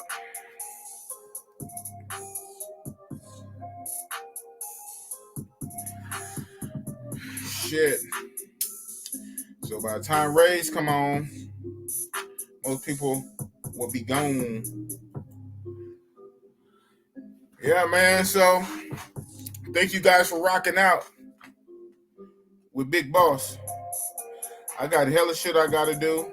I got footage on footage. I gotta put up. I got a series on Oaklandism. I gotta put all that shit together. I gotta see how I'm gonna do that footage. Got a few more topics I'm gonna touch on. So, yep. So I'm glad you guys came and rocked out with me. Got a little bit more watch time in. That's one good thing about these lives. The lives is a good way to get some watch time in. You figure if you go for an hour or something, and everybody tune in, that's just pure watch time. Yep. I heard of people doing 24-hour streams, but basically they just leave the shit going. Who would really do a stream for 24 hours? They could fall asleep on camera like. If you got like real ones that stay logged on, I guess YouTube would count it. Boom. We got my man, Razor Red in this corner. Who did you have for the fight, man? You know what? I didn't see the fight, man. You know, for the past few years, Big Boss. Well, hold on. I gotta say, Big Boss takes no loss. What? Razor Red in the building. What the hell is up? You know, I haven't watched heavyweight boxing in years, man. Not since the 90s. Not since Evander, the Real Deal, Holyfield, Iron Mike Tyson, Lennox Lewis. You know, I think Don King Productions really ruined it for me. You know, I used to sit down in the 90s watching the heavyweights boxing. I used to watch one guy getting his ass kicked for a whole 8 rounds, while a whole 12 rounds. They go to the judges, and then the judges say that the guy that I witnessed getting beat down for full 12 rounds, he won the match. And it kept happening. I said, oh no, I can't. And that killed it for me personally. And then the middleweights and the welterweights took over. But man, the heavyweight, I haven't watched the heavyweights since the Klitschko's, and you know, they were, you know, on top. Like, nah, I can't watch that. That's too much money. Too much money involved, man. Yeah, it's like, yeah. I didn't like it. I didn't like it. Oh shit! J Love said he out in Bogota watching the fight. What? J Love, look for you, J Love. J Love is a big supporter. You know what I mean? He be coming on our chats and commenting on our videos. So J Love, salute to you, Jay. That's what's up. Salute to J Love in Bogota, man. Mm-hmm. You know, yo, I heard, I seen y'all was talking about Sasua and Cartagena, saying Cartagena is Sasua 2.0. Yeah, and I'm like, oh man, you see, with pricing, I'm not gonna go into detail, but with pricing, I think it's around the same. And you're getting better quality, to be honest with you, in Cartagena than you are Sasua these days. You know, so like you know, people in the thing said, you're getting better pricing, because what I see from my experience is that quality has gone down in the North Coast, in Sasua specifically. Right. So if you're gonna pay that amount, you might as well pay that amount in Cartagena, because the quality is up. And you know, I mean, if you had to choose between the two, but I mean, to each his own, because everybody have different tastes. You know, I'm trying not to get you flagged and you know, before you even start. So I'm trying to be as, you know, safe talking as I can. But guys, I'm telling you, Cartagena, you get more bang for your buck as far as quality. You know, literally, you get more bang. If you got 2 eyes, you can see. If we compare it, Cartagena and Sasua. Right. Yeah. That algorithm don't know what we talking about. We're talking about fruit. We're talking about mangoes. Mangoes and strawberries. Okay, yeah. Like I said, I'm gonna hit the Cartagena for the one time though. One time. One Yeah, time for yeah. your mind. I'm doing I mean, quick I don't know you. Of course, like Jay Love said, of course you're gonna get better deals in Bogota. But you know, I don't want to ruin Bogota for you Nah, though. we don't. I don't want to ruin Bogota, so I'm not gonna send people to don't, Bogota. don't go to Bogota, man. It's a Loch Ness sea monster. It's too cold. It's too cold. You need a jacket. You need a jacket in Bogota. High elevation. Cold. You know, good luck on your. He said, "Good luck on your move to Cartagena, Rays. You're a good brother, and I hope everything works out for you." Yo, Jay Love. I think. Well, I wish my ex-girlfriend felt the same way as you about me being a good brother. But hey, you know. But hey, this is the reason why I'm moving to Cartagena, because I had to get out of here. I got to get out of this matrix, man. I mean, everything is just like an avalanche, just trying to bury me and keep me trapped into the matrix. So, J Love, I got to get out of here. I got to. It's my destiny. It is my destiny to be inside Cartagena. Hey, so they have any gyms in Cartagena? You can work your muscles. Are you gonna? Do they have gyms? Do they have gyms? Oh, big boss. They have gyms galore.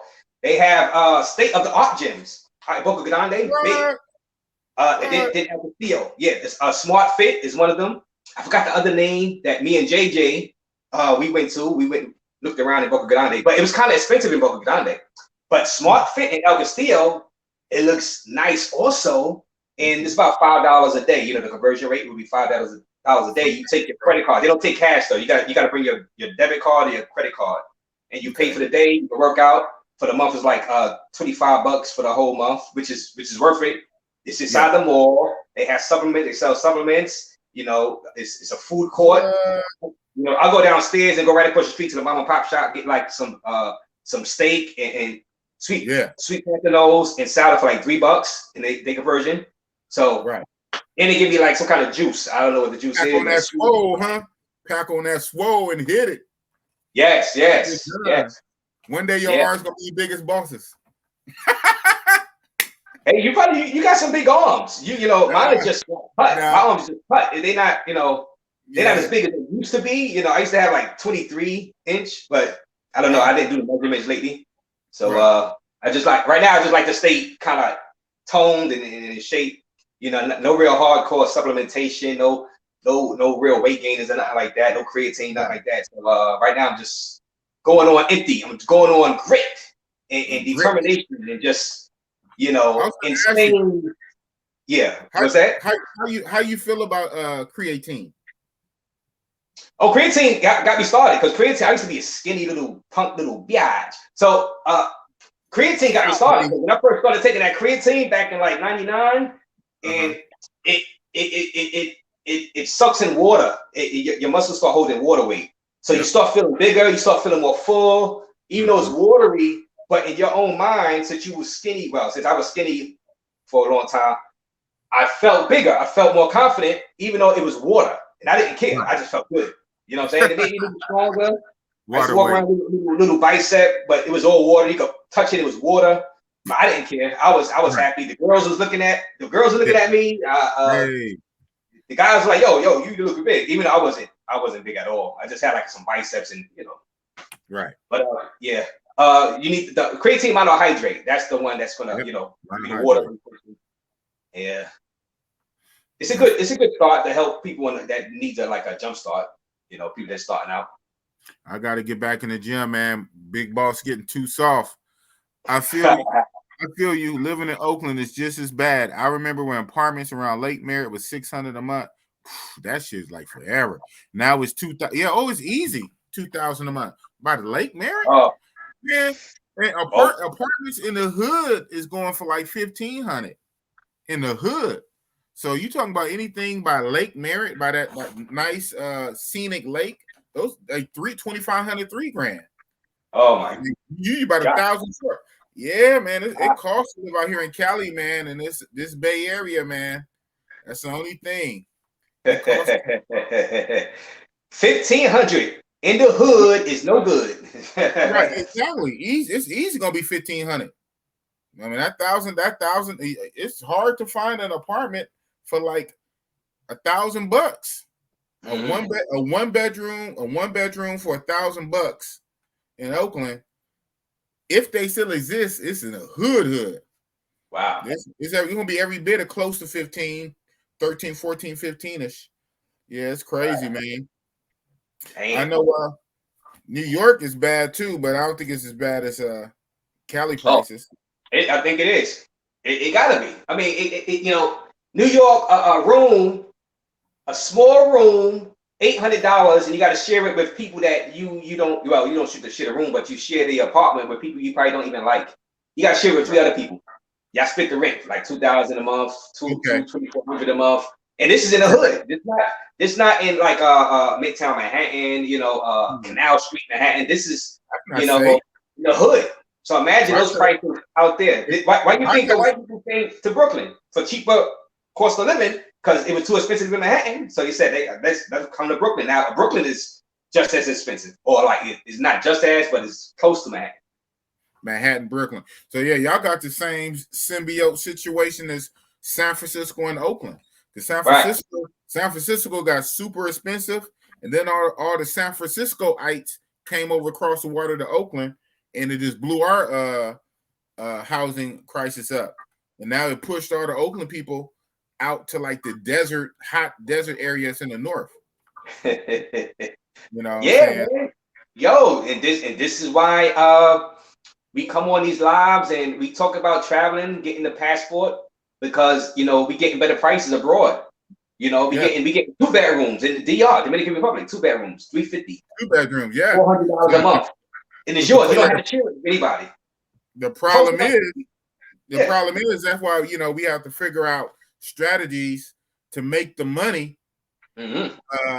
Whether it's passive income, a money stream, where you can be overseas, most of the time. If not, so on your thing. So obviously, I didn't quite specifically ask you, but if you're gonna be there full time like that, do you have a citizenship there? Did you get a actual citizenship, or they allow you just to be there?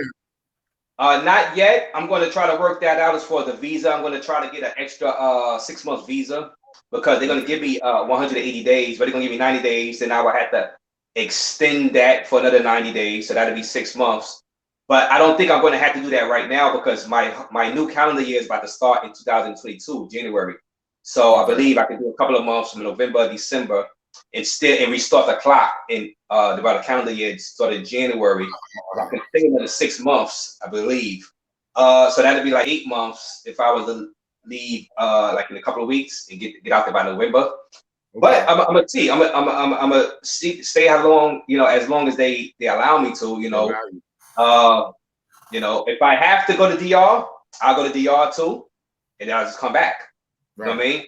But I'm trying to avoid the matrix, aka USA, as much as possible. You know what I mean? As much as possible, huh? Yeah. So I'm looking at deals in Cartagena, and I'm looking at deals in Dominican Republic just in case I have to leave Cartagena because of visa purposes. So because it's harder to stay in Colombia as a whole. You got to get a student visa if you want to stay longer.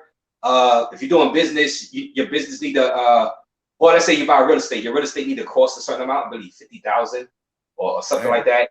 Yeah, or if you're doing business, you gotta apply for the business visa, and they gotta inspect your business to make sure that it's to the standard of the visa. Yeah. So they make it much harder. They make it much harder. But I said I gotta try. If I don't never try, then I never will. So it's all about a mentality. If you don't even try, you say it's too hard, or it's too hard, I can't do it, then you're gonna be stuck in the matrix forever.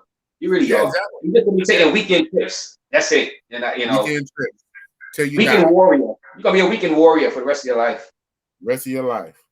Damn. Until you retire, and then when you retire, you are old, and you can't move. You can't move like you used to. You can't enjoy it to the fullest. You can't enjoy the whole festivities to the fullest. Yeah, so and the Chicas won't enjoy you to the fullest. They won't enjoy. They'll pretend to enjoy it. They won't really enjoy you. Yeah. So you want to kind of let the females enjoy you too. You know what I mean? Yeah. Be fair to the females out there. They enjoy that money. So J Love says, Ray, about to make you choke on your apple juice, huh? Real talk, man. Real talk with the boss. Ray, why you choose Cartagena over the DR? Brothers from NYC dominate DR. Facts. Even though I was born in Colombia, I actually prefer the DR, Mexico, and Brazil. So why do you choose? Why do you choose Cartagena over the DR? Don't you? Hey, Ray, don't you know you from New York? I know. Yeah, I'm from NYC, BK, Brooklyn, Brooklyn, as they, Spike Lee. Yo, but you see, by J Love, a lot of times when you born somewhere and you go somewhere else, you like it better. See how you say he was born in Colombia, right? Mm-hmm. So he's used to Colombia, so he probably likes DR better because he was born in Colombia. Some people were born in DR. Once they get out to Colombia, might be like, because it's something different. It's new and refreshing.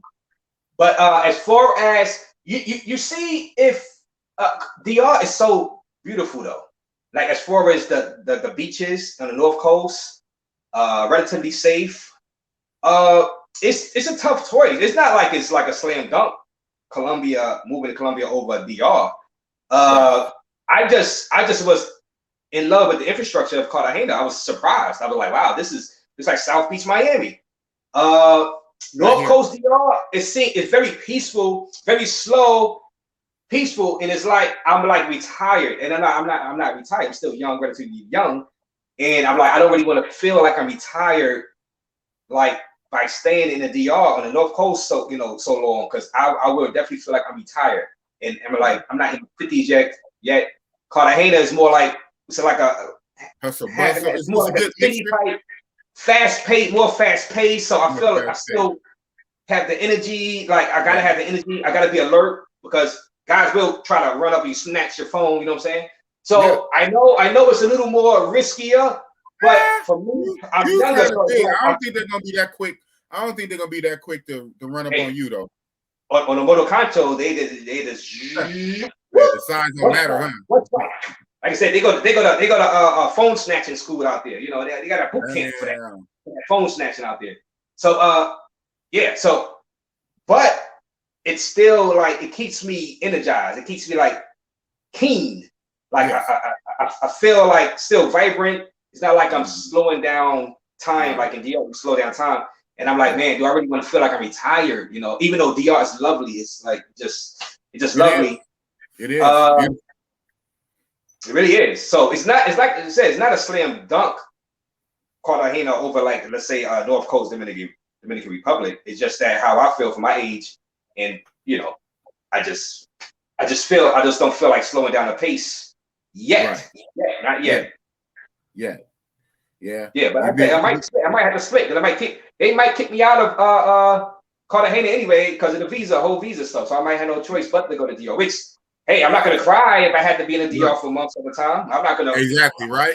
I mean, like that's the whole world. Oh wow, I gotta go to my punishment. I gotta go to DR. Shout out to Domain, because that's what Domain is going through right now. Domain, the Spanish teacher. Domain. Shout out to Domain. What up? Domain. Yeah, that's what he's going through right now. He's a Colombia dude, but his little visa situation, he had to take a break from Colombia, so he's a DR, and he should be going back to Colombia. That's a trip. All these countries say, like again, we keep talking about Jordan. Jordan got kicked out of Brazil. He got kicked out. Jordan got kicked out of Brazil for 6 months. He's about to go to Africa. Funny, Jordan be going to Africa, Tanzania. He'll be going the same time I'm coming back from Brazil. Jordan will be going to Tanzania, Africa. He's going to stay there for a while. I think he said he's going to stay there until it's time to go to Brazil again. All you guys, man, I can't wait till I'm able to do it like that. Right now, boss is doing 10-day trips. I'm not quite a weekend boy. I'm like 2 weekends. Yeah, I mean, right now you do what you can do right now. You know what I mean? As long as you're going out, you're getting the trips in. But eventually, you're gonna move to a point where you're gonna be able to not have to come back to make the money. You know what I mean? Right. Or that online stuff. You know what I mean? Online is the truth. You got to make that online money so you can have that money going straight to your bank account, and you don't have to step back foot on the soil inside the matrix. You know, that. I mean, that's if you want to do it before you retire, because only other way is to do it after you retire. You collecting that pension, you collecting your retirement funds. You know, so that Social Security. That's the only other way you're gonna do it. You know, as far as like you want to stay. Yeah. Which is not going to be a lot. Which is not going to be a lot if that's all you got. But you know what though? At the same time, even though it's not going to be a lot, you almost still can win from loot. I mean, it ain't saying that bad, because even though if all you have is Social Security and nothing else, you know, God help you, it still will go longer in the third world country than it would here. Yes. You know? I see Philippines. I see stories about the Philippines, guys out there in the Philippines on a Social Security, you know, and living relatively, if they're not splurging or nothing like that, you know, they get you can't. They got $100 apartments out there, you know what I'm saying? Like a month apartment. Like, yeah, you're gonna be in the hood. You're gonna be in the hood, but I mean still, your little $1,200, your little $1,200, $1,500 will go further than out here. Hey boss, you're gonna be in the hood anyway in the Matrix, paying more. And all your money going and ducking bullets anyway. So I mean, you might as well be in the hood and have your own spot, and it's cheaper. You have money left over. I mean, you know, I say don't fear those foreigners, because some of those foreigners are very nice. You know, even though they're in the hood. Right. Your own people in your own hoods in the Matrix will be the ones to get you. If you stay in the hood, you're comfortable around them, they get you. You're talking facts. They get you. So. You said all skin folk ain't kin folk, huh? Yeah, I mean, I hear people say, "Oh, you're gonna be in the hoods out there. You're gonna be hoods out there." Well, you in the hood now. You live in Bed-Stuy. You in the hood. You live in Crown Heights. You in the hood now. In the hood. I'm in the hood right now. You know what I'm saying? Right now. I'm in the hood paying more money. So if I'm gonna be, I might as well be in another hood paying less money for rent and have my own spot, have my own apartment. If I'm instead of sharing apartment with like 2-3 people you don't know, you don't like. That I don't like. Brian says I like Colombia as a whole more than DR. I lost some, not all, interest in going back there again so soon. Got 2 Colombia trips lined up before March next year. That's what's up. He said he going to Colombia twice before March. That's what's up. Yeah, I plan to go to Colombia before the end of the year. I'm gonna try to do Colombia in December, before the end of the year. Okay. Yeah. All right. Yeah. See, I mean, he said he got two Colombia trips lined up before March or January. Oh, that's before next year. Yeah. I mean, sometimes, and another thing too. Sometimes when you go to one place for so long, you kind of get tired. Then you see the next place, the new shiny object, you get on to the new place. You know what I'm saying? And I'm quite sure that probably happened with me. When I start going to other places, let's say if I go to Brazil, maybe when I go to Thailand, when I go to the Philippines, I may become hooked on those. But hey, that's the beauty of it. As long as I'm outside the matrix, you can't lose. Yeah, it turns into it's a win. It's a win-win. It's a win-win. Yes. And just because we say we like a certain place better than the other, that don't mean the other place is chopped liver and garbage. No, we love the other place.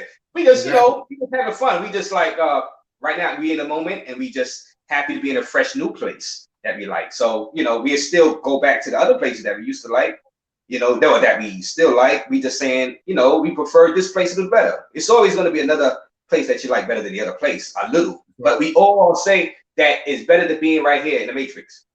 At the end of the day, for certain reasons. If you could swing that matrix money into your account, and remember, you got to have that matrix money in your account while you're abroad. The money got to be flowing. To make it work, to make it so you won't be like you. Yeah, you probably living around the locals, but you're not living poor like the locals. You know what I'm saying? Exactly. Yeah, you might take advantage of the rent cost, whatever.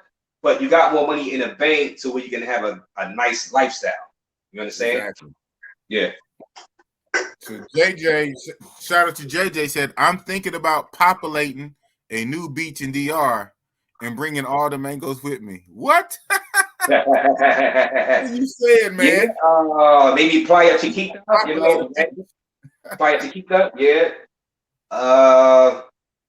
Yeah, I mean, you show new stuff, new beaches. Well, not really new, but let's say in Sosua, Sosua Beach is the most popular near down near Flip Flops. But then on the other end there, Ambi, and that after our casino spot on the other end, there's another beach, Playa Chiquita. Maybe that'll get popping one day. Because everything supposedly is being moved over because they lost that lawsuit in Sosua. That's some news too. They lost the lawsuit. The mayor lost the lawsuit. So they saying those businesses gotta shift. The what businesses that had the mangoes, quote unquote, in them, they gotta shift and go to the other side because they got some new developments coming in, and they want that side for just like regular tourists. So they want the other side to be more of the red light district. So that was officially like 2 weeks ago. They lost that lawsuit. Well, around a week and a half ago, they lost that lawsuit. So yeah, it kind of sucks that the action is going to move away from the beach.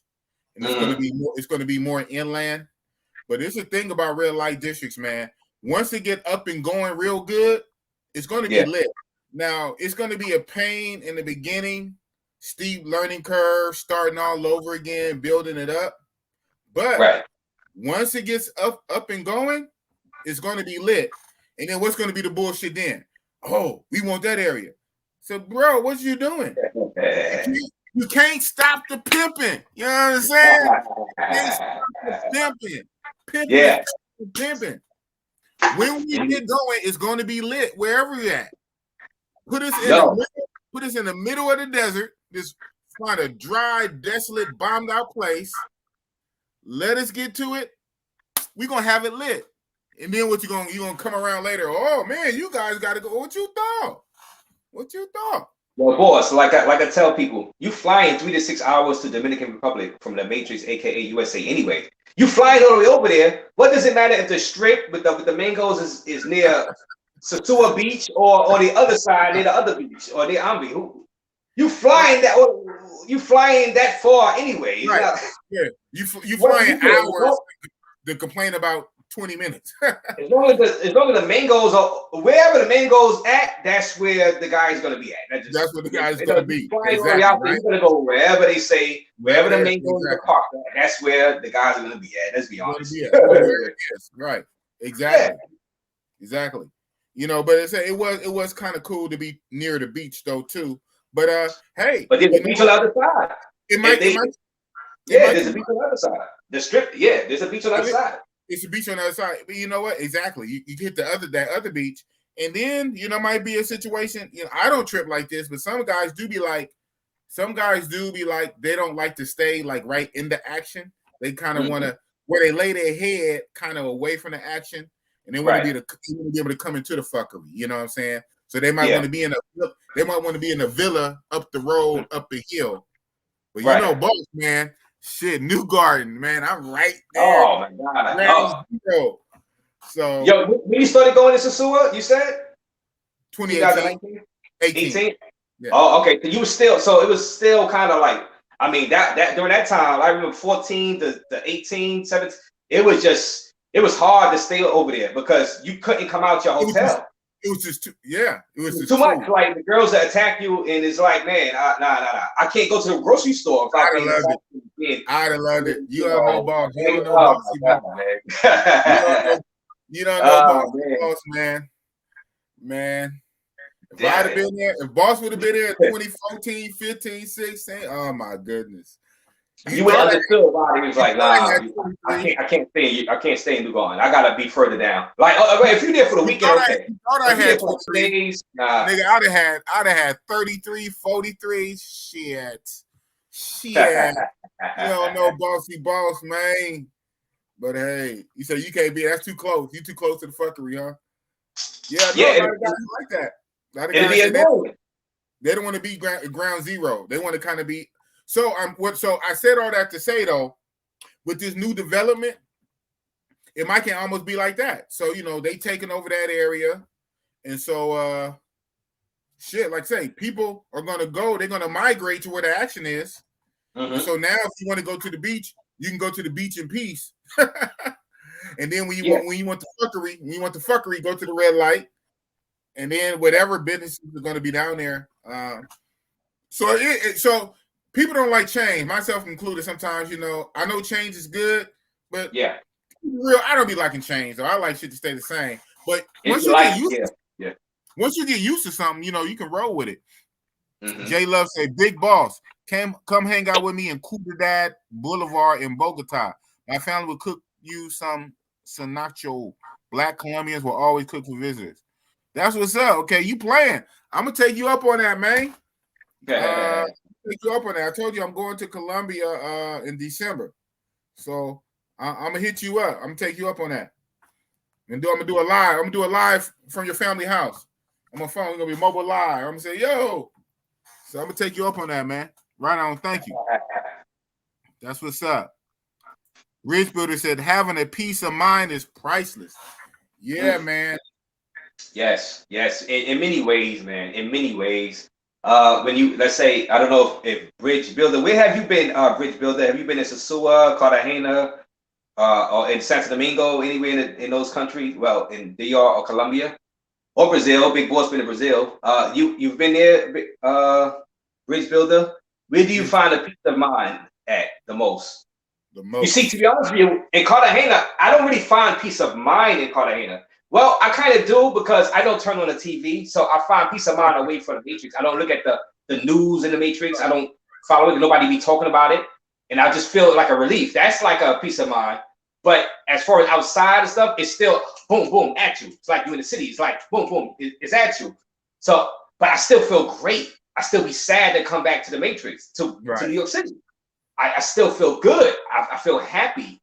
Now, when I go to Yosemite, I feel more calm because I'm more in a local area, and I'm on certain blocks. It's quiet, and I can just sit down, have my beers with some of the locals, and just talk normal and just chill, without people begging and harassing me for stuff. So that's the thing. You got to get away from. Let's say, like we were saying, New Garden in the Sosua area.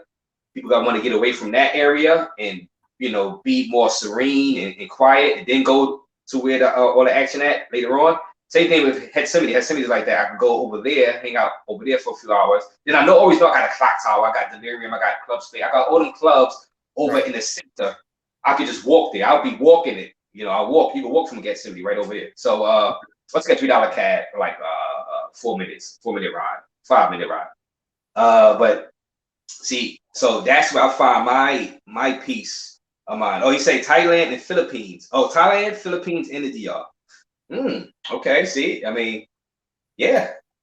Ooh, he say Philippines is the best so far. Looking forward to Brazil and Colombia next year. Okay. Yeah, wait. Yeah. So Bridge Builder, hold on. You say the Philippines is better than Thailand? What?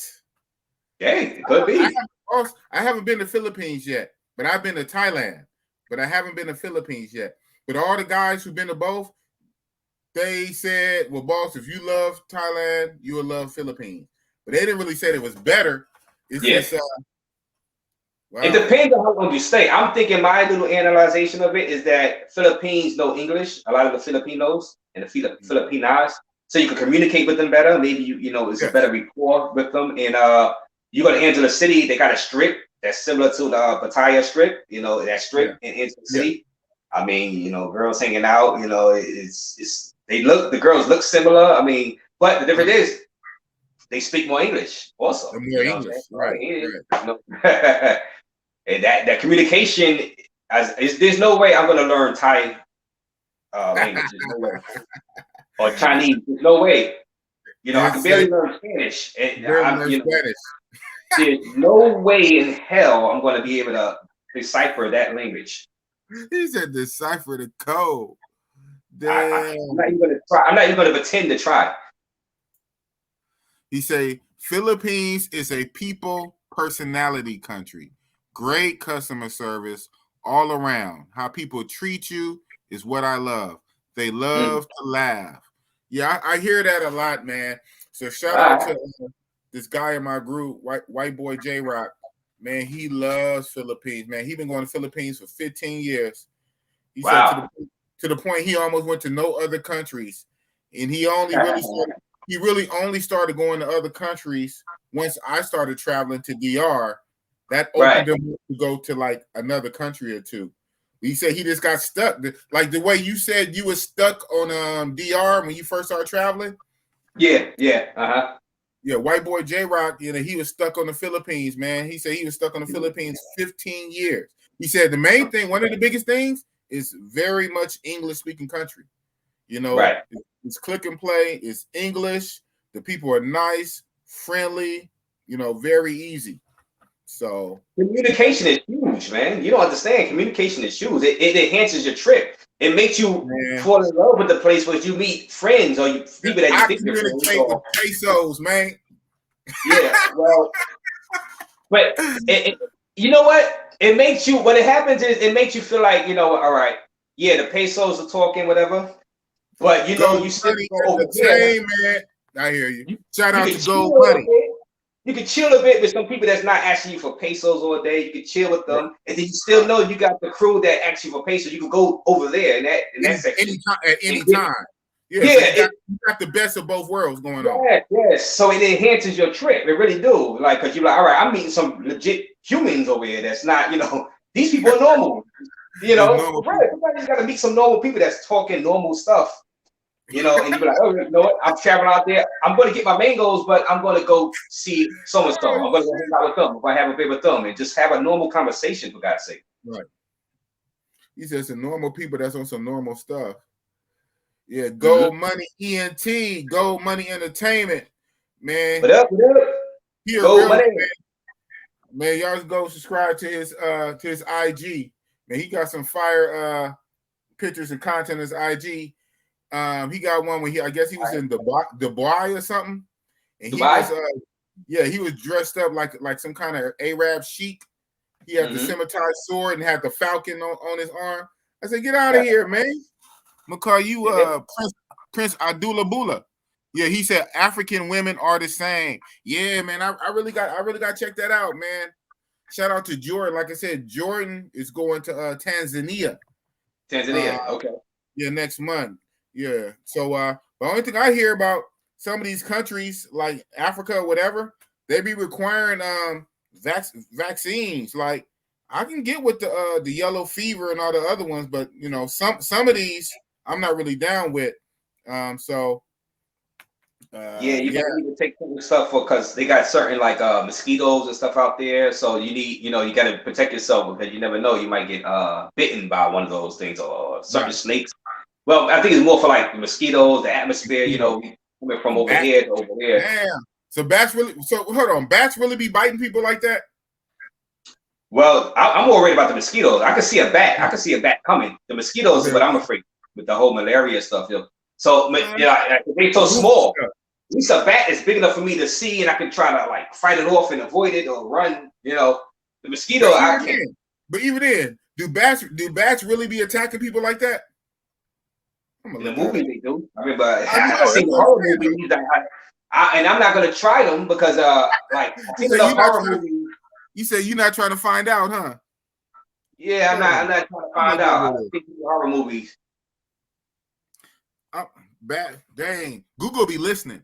All I typed was bats, and it auto-generated bats attacking humans. I tell you, man, they be listening. Okay. Another misconception often presented in the media is the notion that bats attack people. Bats are by nature gentle animals. They do in all bold. They do not attack people. People get into trouble with bats when they attempt to pick them up. What? That's some white people shit. Why would you try to pick up a bat? What the fuck? I'm not trying to touch no bat. I don't have no desire to touch a bat. It said in all bold caps, they do not attack people. People get into trouble when they try to pick them up. Oh, look at the little batty. Man, you crazy. That's white people shit. I have zero interest in picking up a bat. If you bring a bat to my crib, big boss, and you said this bat name is Wally the bat. Wally the bat. He sit on my shoulder. This is Wally the bat. This bat was used in the Dark Knight movie. I'm not touching that bat. I don't care if it was used in the Batman films, the Christopher Nolan Batman films. I'm not touching that bat. Dope, though. Hold on, that'd be kind of dope. Have a pet bat. You know what I'm saying? And the bat kind of take commands. the flyer, you know what I'm saying, had the right on his shoulder. He said, attack. Oh, no.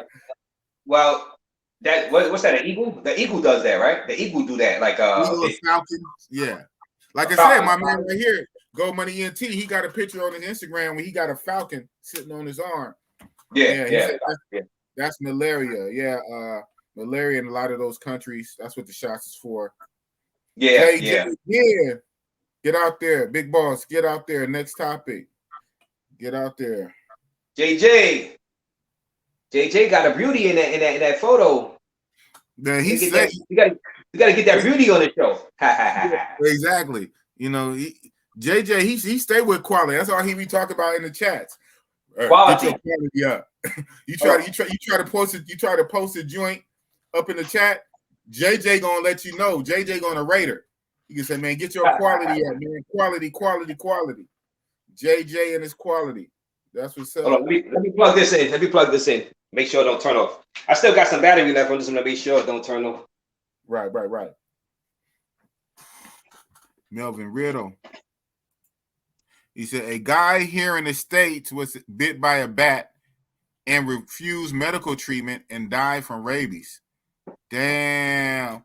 Well, he must have been on white people shit. He must try to pick it up. That's what Google says. That people run into trouble when they try to pick it up and pet them.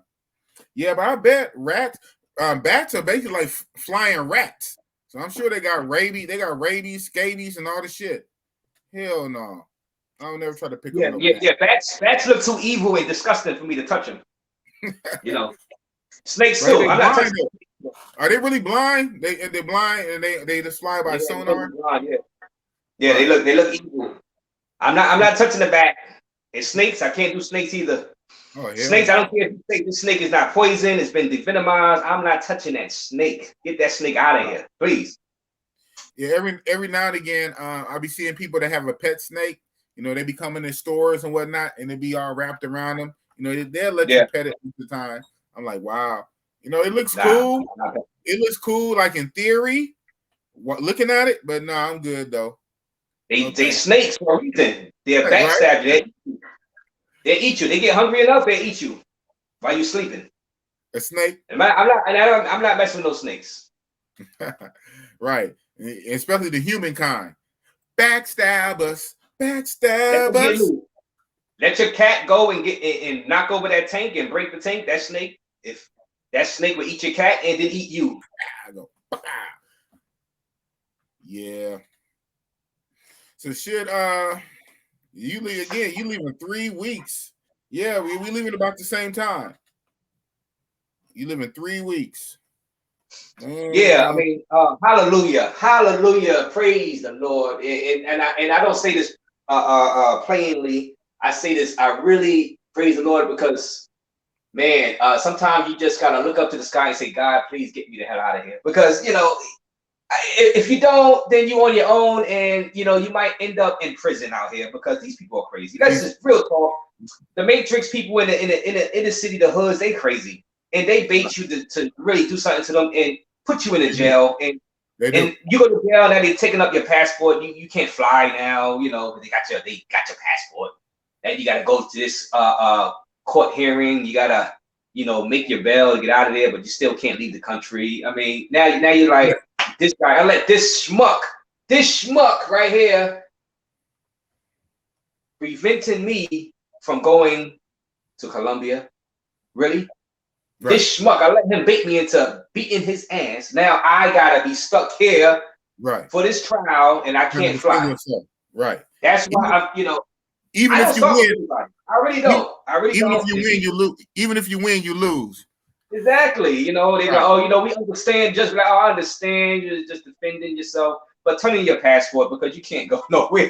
And now, no, I gotta go. And the best thing to just get away from these people. Just get away from the crazies and the troublemaking. You just gotta get away from them. You get away from them, you're gonna be straight. You can't keep crying about your situation and complaining about it, and you still staying in your situation. You know what I mean? It's one thing if you're a kid. And you don't got the resources, but when you get older, you free to go wherever you want. You know what I'm saying? Right. That's like the dog. That's like the dog laying on the nail crying and hollering, but won't get up off the nail. Yeah. So, you know, you got to try to at least get off. I know the nail hurts like hell, but you got to like get off it. You know, move, yeah. Try. Yo, so when you go to Columbia, man, $1 million question.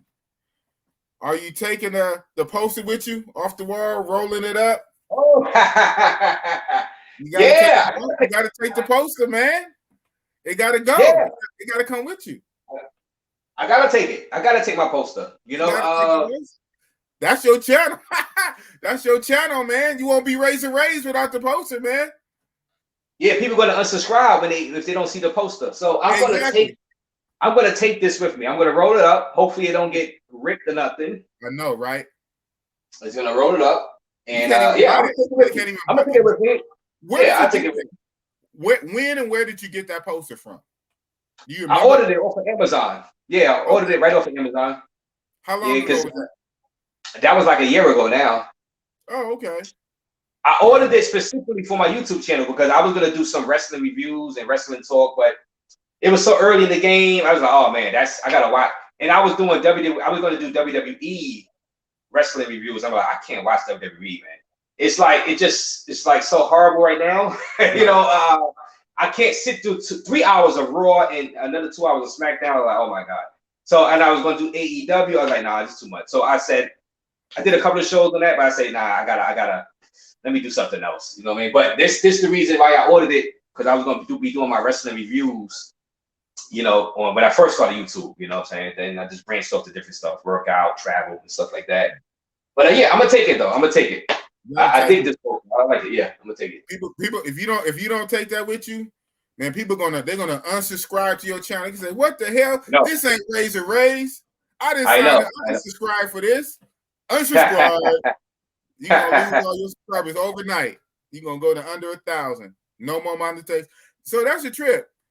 So I never thought about that.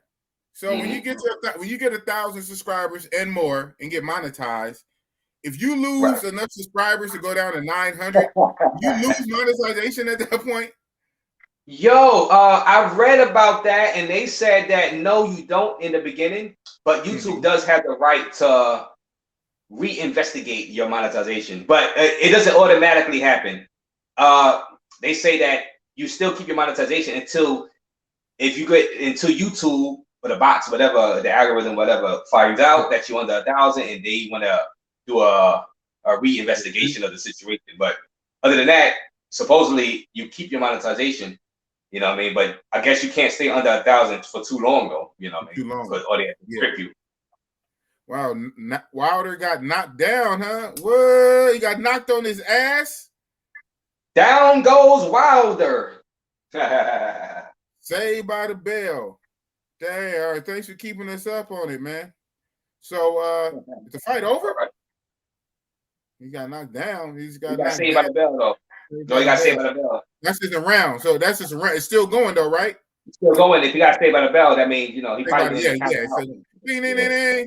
Well, it ain't gonna be that much better for the next round, though. Just because you got saved, you still gonna be doozy. They in your corner like, you can do it, champ. Get back out there. You never know. You never know. Remember Iron Mike Tyson? He knocked James Buster Douglas down. Remember? He knocked him down. James Buster Douglas came back and then like 2 rounds later knocked out Mike Tyson. Didn't they say Buster Douglas, his mama had died that same week or something like that? Yeah, like his mother or father, one of them. I don't want to get it wrong, but one of them died. Yeah. So if I was gonna fight Tyson, especially old Tyson, I did the same thing, man. I just everything I got. Fuck everything you got. Yeah. Everything I got. To believe it or not, that was one of sports' greatest upsets in history. Right. Buster Douglas. Yes. Wow. I mean, no one saw that coming. I bet whoever bet on him, they was a millionaire overnight. The odds had to be crazy. Whoever bet on Buster Douglas became a millionaire overnight. Yeah. I know all the bookies said, man, I'll take that bet. Yeah, all right, come on, I'll take that bet. Yeah. Easy money. Easy. So they thought, right? So they thought. Yeah. They thought. So Ken, shout out to Ken Patman. He said it's a market for old school wrestling. Yeah, man. I didn't know that, but I can see it, man. You know, because a lot of us, you know, up in age, you know, that's our childhood. I still remember Junkyard Dog, his theme. Do-do-doom, doom, doom. Yes. Do-do-doom. He come out holding the chain. Yeah. You know, he died. He died. Right. He died. Memories. Warrior died. Andre died. All these guys died. Well, Macho Man. Macho Man. Piper. Macho Man. Woo! Ric Flair. Ric Flair don't die. He got like 9 lives. He survived a plane crash. We thought he was gonna die like 5 years ago when he had like some kind of heart problems. He don't die. He don't die. Woo! Yeah, shout out to Roddy Piper, man. I liked him too. The Ultimate Warrior. They ain't got the Ultimate Warrior on there? That's the Warrior, yeah. He died. That's the Ultimate Warrior. Yeah, he died, huh? Damn. He died like a day after he returned to WWE. He died like a day after for his return. He did a long speech in the ring, and then the next day he died. That was like some movie type stuff right there. You know? What if a lot of them die of? They die of heart problems because of steroids? Yeah. Heart problems because a mix of things, roids. I don't want to slander because I don't, you know. But you know, we don't know. Yeah, it's documented though. It's documented. Right. They die, you know, just heart problem. A lot of heart problems, you know. Yeah. But you know, a lot of they take their they drinks, whatever, or you know, other stuff. Let's just say. But remember, they taking a lot of bumps and stuff. People say wrestling fake, professional wrestling fake, but man, they take some punishment to their bodies, man. Yeah. You know, they take out even when they don't take direct hits, those falls are real. I mean, when they falls are real, that's real. Right? Yeah, they take crazy risks with the high flying moves. You know, they take the smacks to the chest to drill. I mean, that stuff is, you know, running back. You gotta have some great cardio to do that, man. Yeah, so you know, we only got 14 people on here, so I'm gonna say that's a good amount. I like the 14 guys in here. Please subscribe to Big Boss Real Talk channel.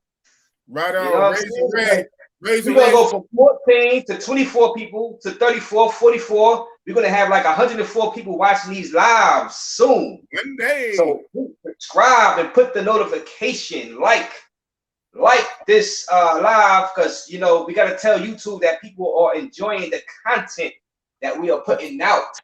Yes. And I was running out of gas once Drees left. Boss up here. Shout out to Drees. Shout out to DreeZTV. Another pioneer. Yeah. Him and Richie Rich. Another pioneer. Boss was up here. They were the tag team. They were the Traveler tag team champions. Richie Rich and Drees. Yeah, shout out to them. That's what's up. WTU. World Travelers United. WTU. Yeah, thanks for jumping up here, man. But Saved by the Bell, Boss is Saved by Razor Ray. I was up here just like, okay, what are we gonna talk about now? Well, you got the Avengers in the background. You got the Thanos. You could talk about the Avengers. What's going on? What's gonna happen in the next well, no more Iron Man movies coming up. You can say what's going to happen in the next what movie is coming out? Oh my god. I know Shang-Chi just came out. Who? They got a couple of other Marvel movies about to come out. Yeah. Oh, Spider-Man. The next Spider-Man, Doctor Strange into the multiverse. That look dope. You know, stuff like that. You know, you can just keep the audience, you know, going, you know, watching. I mean, mostly it's a Saturday night, everybody drinking and all, you know, they just looking for something to talk about. But you know what? Talking about the females is always a great topic. It's always a great topic. Oh, matter of fact. What's up? Matter of fact, while I'm up here, Big Boss, what's the thing about Brazil? I haven't been to Brazil yet. So what is the big thing? Why do people love Brazil women so much, Big Boss? Why, like, is it the way they treat the man? Is it what is it? The exotic look? What is the main reason people viewing this stream? Why would they take a trip to Brazil? Is it the beaches? But I want to know about the woman specifically. What is it about the Brazilian woman that separates them from Colombian or Dominican Republic women? Right, good question. I think you kind of asked me that like when you was on my live, when you was featured on my live last week, and I might have dodged that question a little bit. I don't want brothers messing up Brazil, man. I don't want Brazil to turn into a Sasua man of 2.0, 3.0. I don't want it to be 3.0. Too far. But it's too far. It's too far. Yeah, no, but to answer your question, man, is all of the above, man. In Brazil, I feel more of a connection, right? Of course, not all of them are Afro-Brazilians, but even the whiter ones, that country, it feels more rooted and solid to me, for me, versus Colombia. Like so. No, it's a reason why their language, I mean, is not Spanish. You know what I'm saying? They wasn't colonized by Spain and stuff like that, so they don't speak Spanish like Mexico and Colombia, and mostly, I think down there, all those South American countries, Guatemala, all them, I think they all pretty much speak Spanish. But Brazil, by itself, like a little island by itself, Brazil speaks Portuguese. You know what I'm saying? And so the whole culture is a little different, bro. So I feel like the society and the women and the ladies, they rock with you heavy. Almost on some, like a little less, almost on some Thailand, Philippine stuff, where there's just a great personality and service, you know, just for you. Not so much, you know, selfish and money hungry, what they can get. The Brazilian women, they rock heavy with Americans, especially African Americans. So and then when you talk about the bodies, you know, they got some of the best in the world. Yeah, shout out to Colombia, the Colombians and Venezuelans. But damn, when you start getting into Colombia, Venezuela, and Brazil, you talking about, you know, down there, apples and oranges. I mean, it ain't that much different. And Brazil, even the women in Brazil, they have a very big workout culture. You know, they take very good care of their bodies. I mean, sometimes a little too much. I mean, some of them Brazil chicks can be having muscles and stuff all over the place, but that lets you know that still lets you know how much they take care of their body. And so yeah, they take real good care of their body. The culture is just dope. The culture is dope. It vibes real well, you know, with African American culture. You know what I'm saying? Women are real chill, you know, real service orientated. And then, you know, then you talk about the beach. You talk about now, like I say, Brazil, especially Rio, has been a hot spot for years. You know, going back to the help days. You know, the help days and the 4x4 days. So I hear, you know, that the Olympics, when the Olympics was there, that kind of dampened things for a while.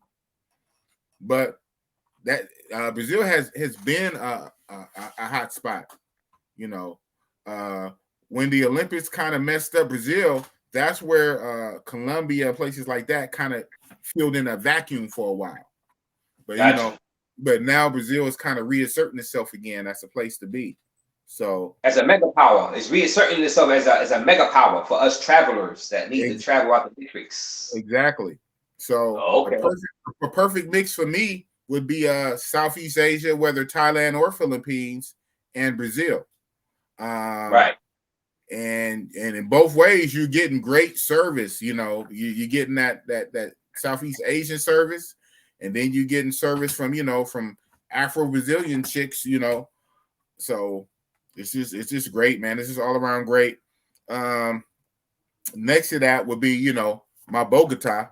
You know what I'm saying? Now, you're cold, freezing, Bogota. Guys, you can't go. You can't go because it's too cold. Too cold. Yeah, don't buy that ticket to Bogota. It's too cold. Good evening, King James version only. I heard that. What up?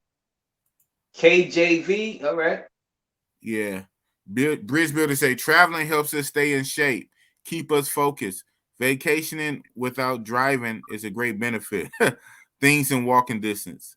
Yeah, you know, that's one thing when I'm traveling. You know, shout out to the guys who do. I know guys who when they travel, they be out like they home. They be renting cars and all the shit. And I mean, shout out to them.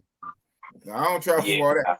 Maybe because I'm still relatively a new traveler, but I can't see because I know in DR, man, when you try to get a car, man, first of all, the police always trying to pull you over, so they can kind of get a little bribe money, and then once locals they be trying to hit your car on purpose. You know, you can cash them out. Yes. Yeah. They hit your rental car on purpose. Yeah. Even this park, I had that happen to my friend. You know, they hit his car on purpose to try to get some money out of him. So yeah. No driving in these foreign countries for me because I got my license and I barely like to drive in New York City. So it's your fault. It's your fault in other countries. You know, and some of these people don't be looking when they walk in. So he's like, yo, I can't do it. I cannot drive. The little motorcycles, they be doing too much. They be trying to get in and out. They're not. Hell, half people here in the States can't drive. So in these other countries, man, they're not really organized and disciplined when they drive, and people just be doing what they do. Everybody just be. Oh no, I'm good. No, man. I don't got the pace. I gotta learn the street signs, the color codes, and the lights and stuff. I don't even feel like going through that, man. I just want to just chill, relax. Yeah, I take the cab. You know what I mean? In Puerto Plata, when you come from Puerto Plata to Sosua, I've taken a motor concho. Motor concho charged me like $4. So I just put my carry-on bag right on the front of the motor concho. He say $4 poppy. In whatever the peso, I think it's like 200 peso now. 200 peso. 200 peso. Yeah, the 200 peso, like $4. I take you to Sosua. I take you to Sosua. Okay.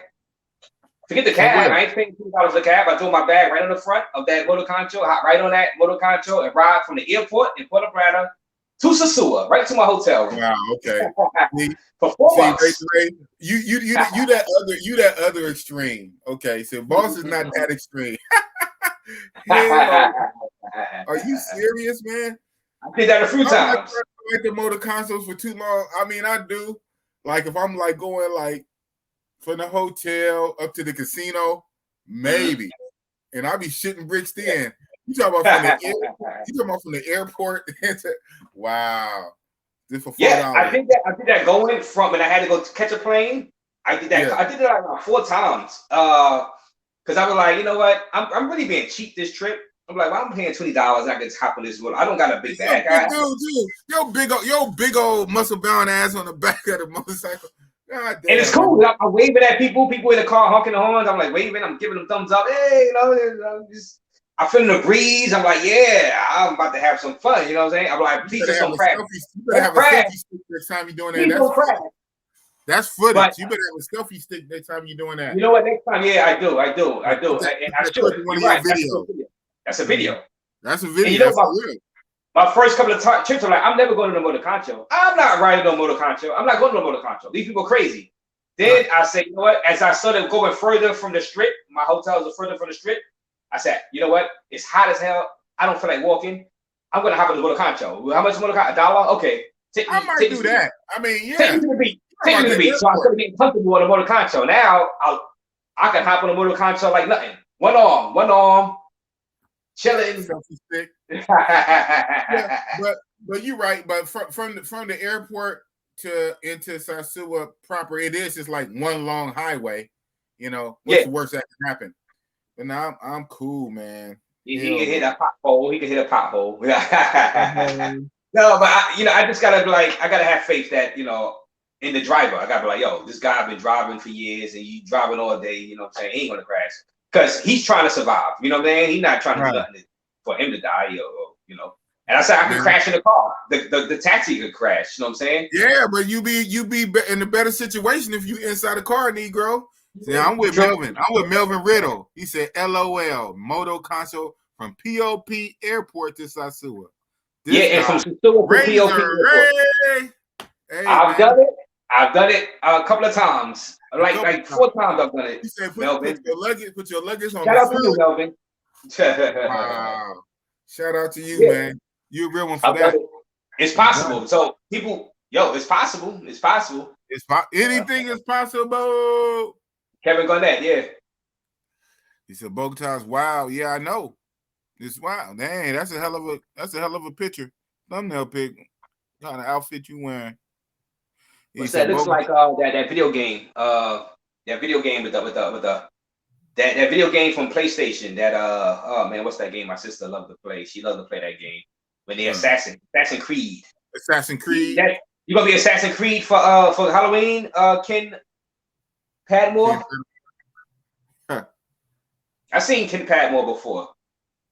Oh, I've seen him before. Not in real. I've seen him on YouTube before. Oh, he has a YouTube channel? No, I've just seen him in the chats. I've seen him in the okay. I've seen him in the chats. I don't know if it was my chats or my well, I don't do lives really, but I don't do lives at all, not yet. But I've seen him in the comment sections and probably on one of my videos, or maybe Mr. Flip Flops, or I've seen him around. I've seen Ken. They just say I've seen him before.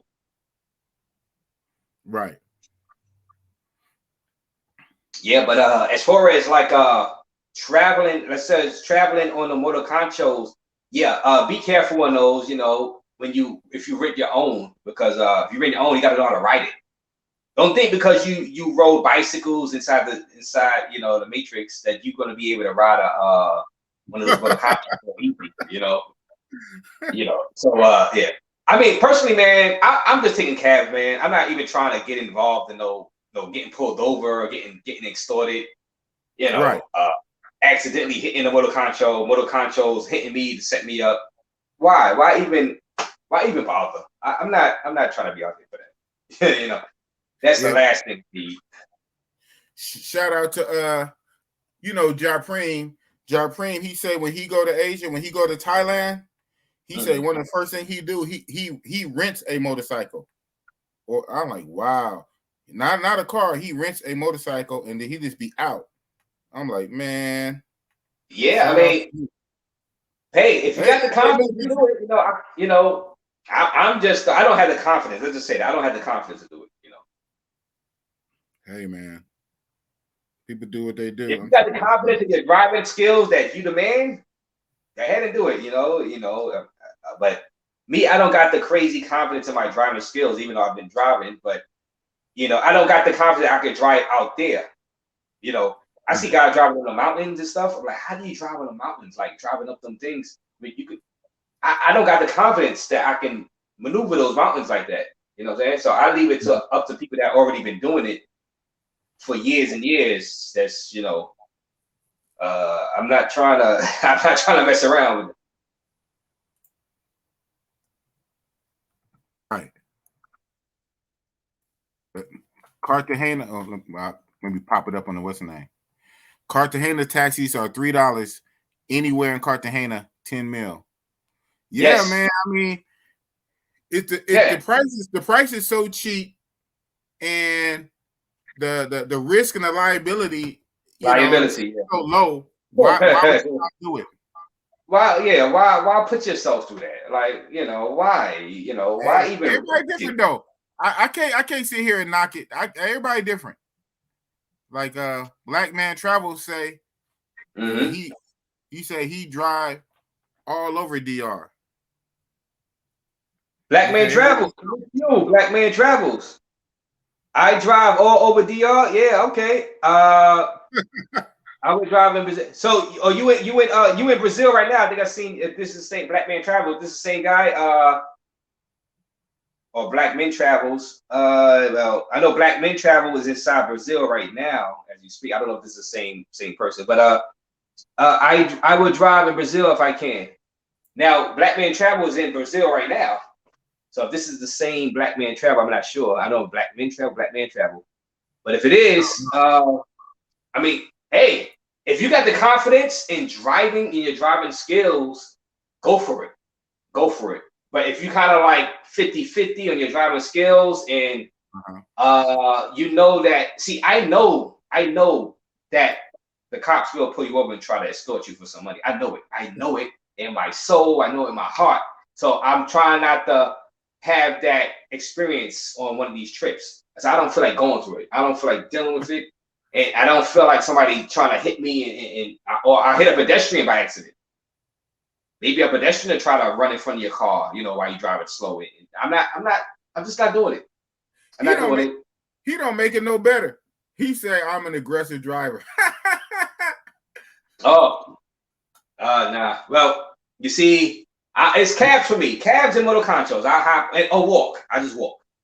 Right. I'm a good walker. I got good legs. I can walk. I can walk miles. Well, we're gonna let him explain himself. Welcome.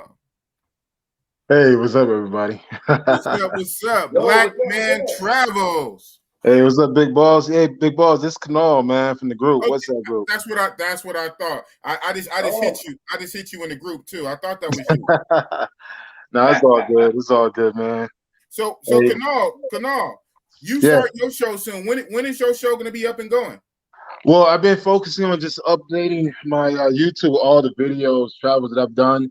Like, you don't realize how much video content you have until you go through your Google Photos. Mm-hmm. And you realize, like, all the countries you've been to, you got all this content. So I've been focusing mainly on editing, putting everything together, creating thumbnails, and just doing all that extra legwork. Right. So once that's done, like, I think I've uploaded at least 15 videos already. Oh, wow. So the goal is to upload another 15 videos. Then I'm going to start the podcast and start doing some live streams myself. That's what's up, man. That's what's up. All right. I gotta subscribe to your channel. I didn't know you had a channel. All right. Yeah. I decided to launch it because I've been traveling for so long. I've been to 30 countries, and I have all this content and all this information in my head. It's like, you know what? I love to share information, share intel. What better way to do it? Just do it through a podcast and through YouTube. Yeah. So I definitely want to focus more on podcasting than uploading my podcast to the YouTube. Okay. A lot of people do it the other way around. They do the YouTube, and then sometimes they might strip the audio from the YouTube to the podcast. But you're going to do it. You're going to focus on the podcast first and then YouTube. That's what's up. Yeah. But keep in mind, I do have some trips planned for Thanksgiving week. I'll be heading back to Colombia. But I'm taking a girl there with me. I'm taking Sand to the beach, fellas. Sand to the beach, huh? I'm taking Sand to the beach, man. But the way you move, you can get away with it, man. You know what I'm saying? From where? From the Matrix? No. I'm bringing a Dominican to Colombia, bro. Whoa!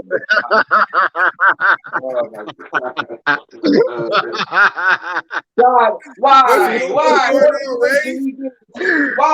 happening? Hey, that's why it's gonna be insane, man. Well, guys, keep in mind. Well, okay. Let me explain. Let me explain it.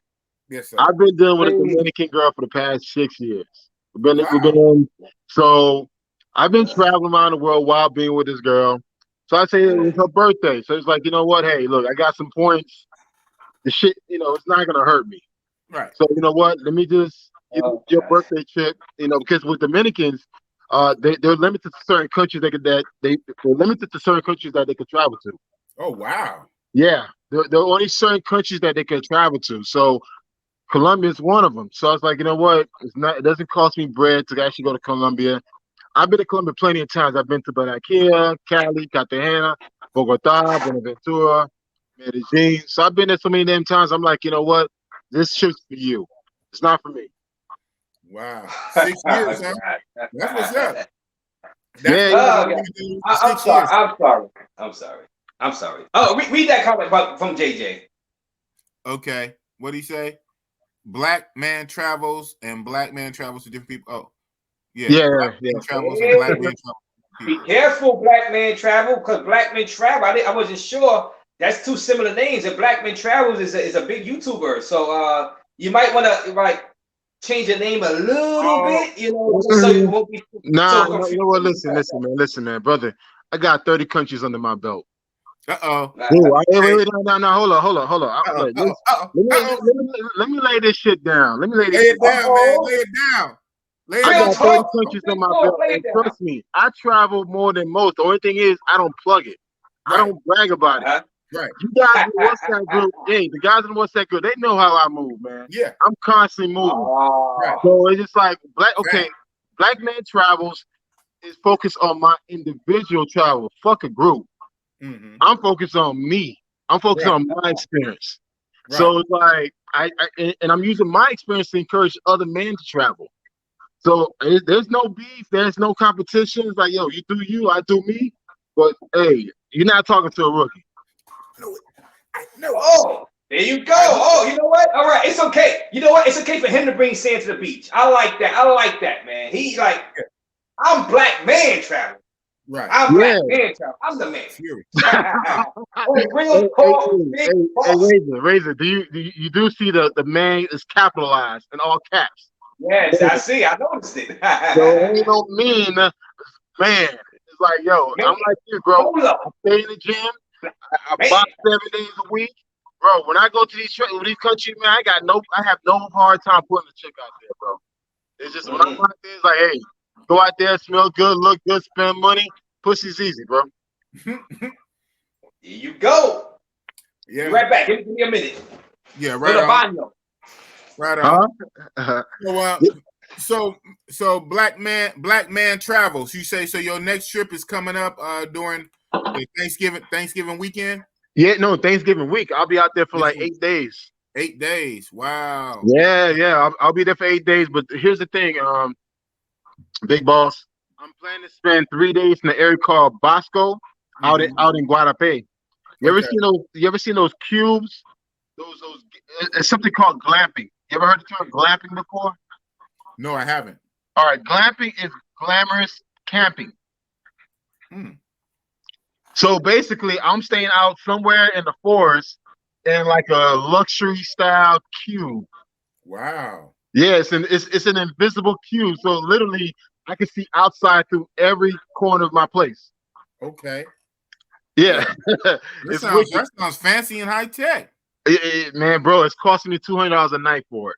Woohoo! That's what's up. So you're gonna be with 8 nights? I mean, yeah, so that's what, 1,600, 1,500, 1,600? Paying for 3 nights. You just said you're gonna be there for 3 nights. Yeah, I'm gonna stay there for 3 nights. Then I'm gonna come back, spend a few days in El Poblado and a few days in Laureles.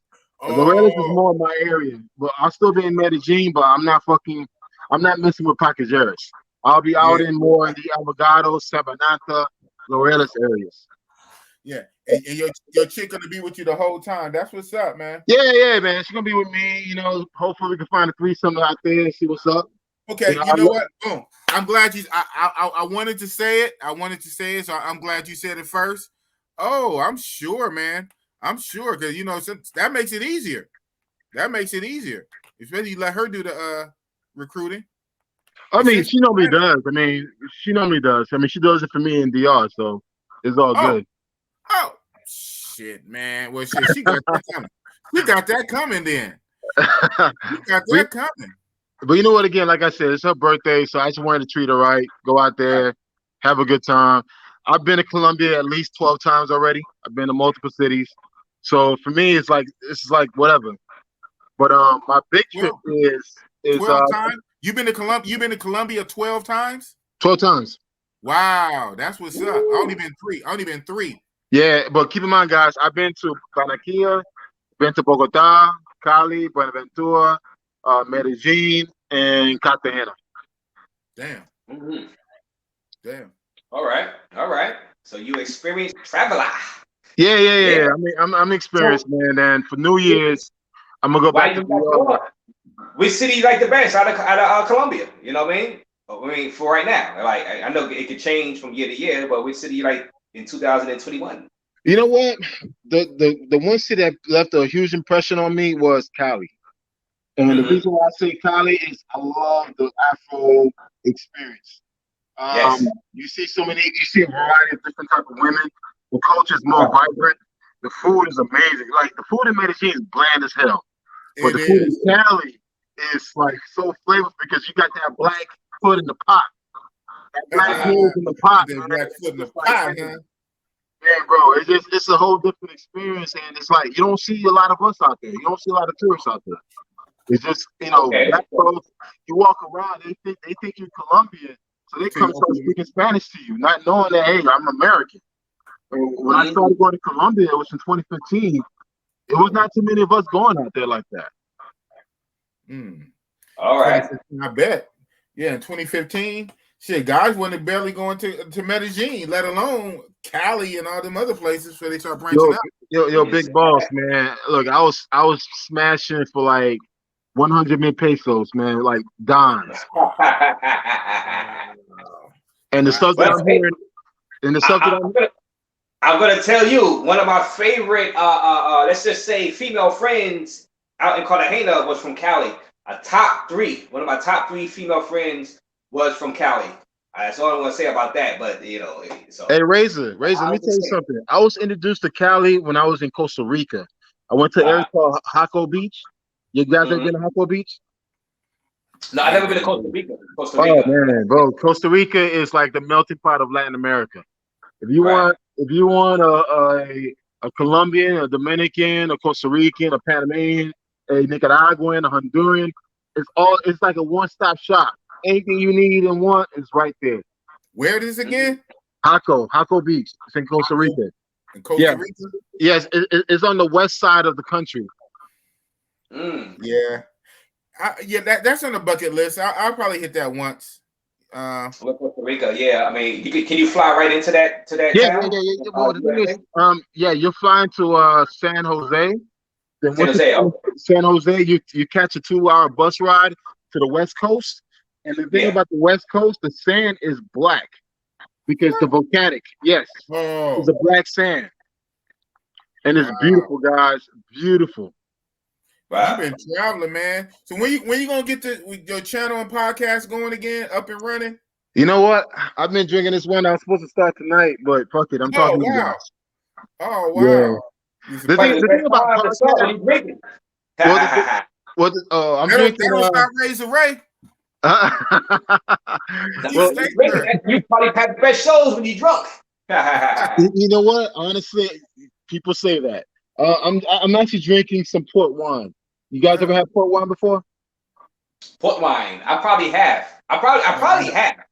Sometimes I'm drinking stuff I don't even know what I'm drinking. So before we drinking, hey guys, okay. I'll put you guys on game. Guys, get port wine. Port wine has 22% alcohol.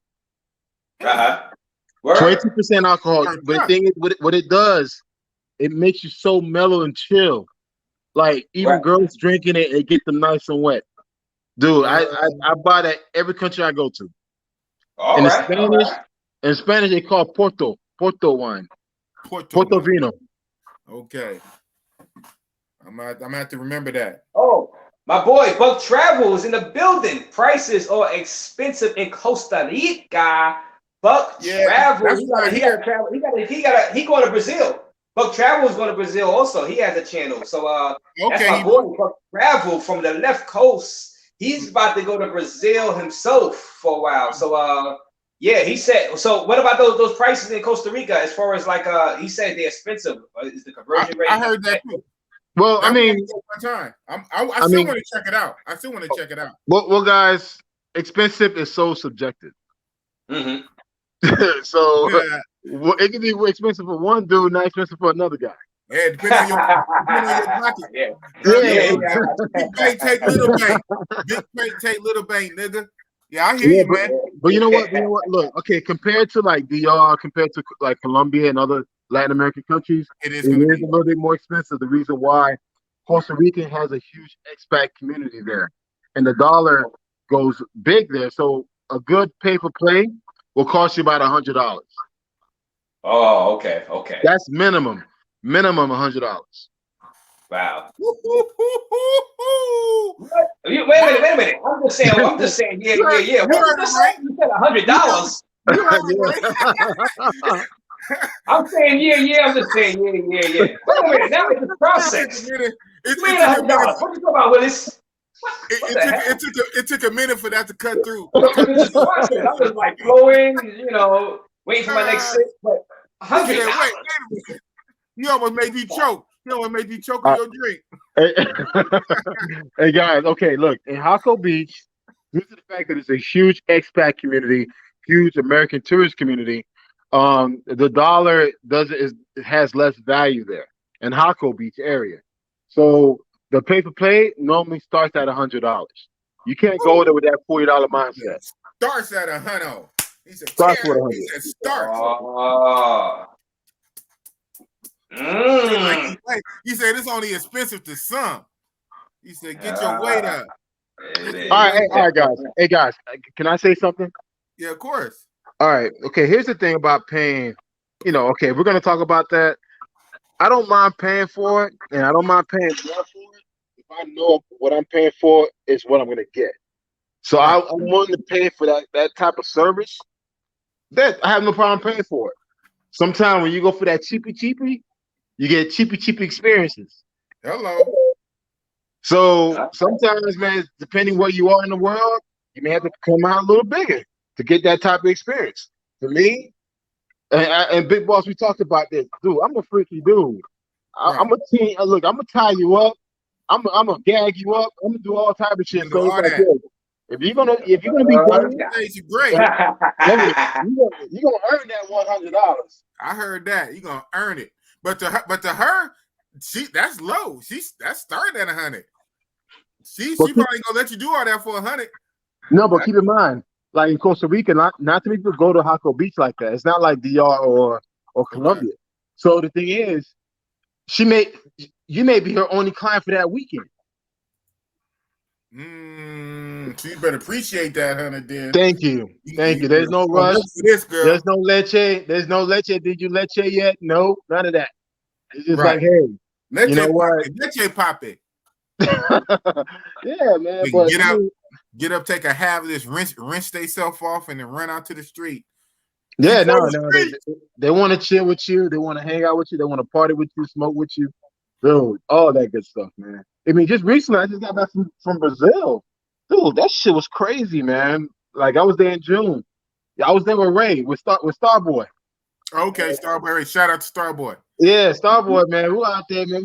We had the penthouse, man. Bro, we had girls coming in and out. Like, everybody was like, it was like a big orgy fest. Everybody fucking. I believe it, bro. I know how Starboy get down. Yeah, man. Guess what? I had to tell him, like, bro, I'm 43 years old, man. I ain't no damn young buck, man. So, shit, I got to pace myself. Shoot, I'm older than that. My first trip I was like 46, 47, and I got 23 in. He said, hey, so Buck Travel say for the price in Costa Rica, you can have 4 Colombians. Facts. Hey, that's it. 4 Colombian dates, okay? 4 Colombian dates for YouTube purposes. Yeah. The algorithm. But Travel, yes, you can have 4 Colombians at a brothel. But if you go out there to the like freelance, hit the pacajeras, you're not gonna get 4 Colombians. Nowadays, these girls are asking like 200. They are, and nowadays they're asking American prices now. Well, yeah. I mean, it's pretty sad, where it's going these days, but man. But like you said, but with Costa Rica, it's still a go. I've heard of Costa Rica. I was gonna do Hotel Don. I want to hit it for one time. A lot of these places I do want to scratch off the bucket list though. Yeah, Hotel Del Rey. I was gonna mess with that one time. When I was, searching. I think they closed down. I think Hotel Del Rey is closed. Closed down right now. Though. That was like 17, 18. Back in the days when I was, when I was just starting my journeys. Okay. So it's closed down. All right. Okay. But I know it's a few other. It was a few other around that area. Maybe those are closed down too. So hey guys, I'm gonna tell you this. There's a sleeper city called Limon. That's where all the black Costa Ricans are. Oh, bro, shit. There you can get a gang. Yeah, you get a gang. Go out there and have a good time. Huh? You only get in here until your channel. You dropping gang. Hey, you know what, Big Boss? I'm more than happy. And even Razor, dude, if you want me to come into your channel and chop it up with you, I'm more than happy to do that, man. Oh, yeah, definitely. Y'all all coming. Y'all all welcome on my channel. You know what I'm saying? Thank you. Y'all all welcome. But guys, next year I got this big trip planned that I'm doing right now, and like I'm trying to do 4 countries in 2.5 weeks. Whoa! What? Yeah. Yeah. It must be next. Is it in Africa? Yes. Okay. Yes, I'm planning to hit Rwanda, Uganda, Kenya, and Tanzania. 2.5 weeks. 2.5 weeks. Wow. All right. So about 3 days each. Yeah, days? 3 days in each city. Mm. 3 days in each city. Backpack, drone, camera. That's it. Wow, that's going to be a lot of footage though too. When you get back, when you make it back home, that's going to be a lot of footage. Oh yeah, that's and that's what I'm on right now, especially with the YouTube. Is just creating content. Like before, when you travel, you want to lounge, you want to just stay in the house and chill. But now, like you guys being travelers, you realize how important creating content is. So you really want to soak it up as much as you can. Remember the stuff you did, so you can talk about it on your live stream, or just do a video about it. Or do a video, yeah, or both, live stream and video. Yeah.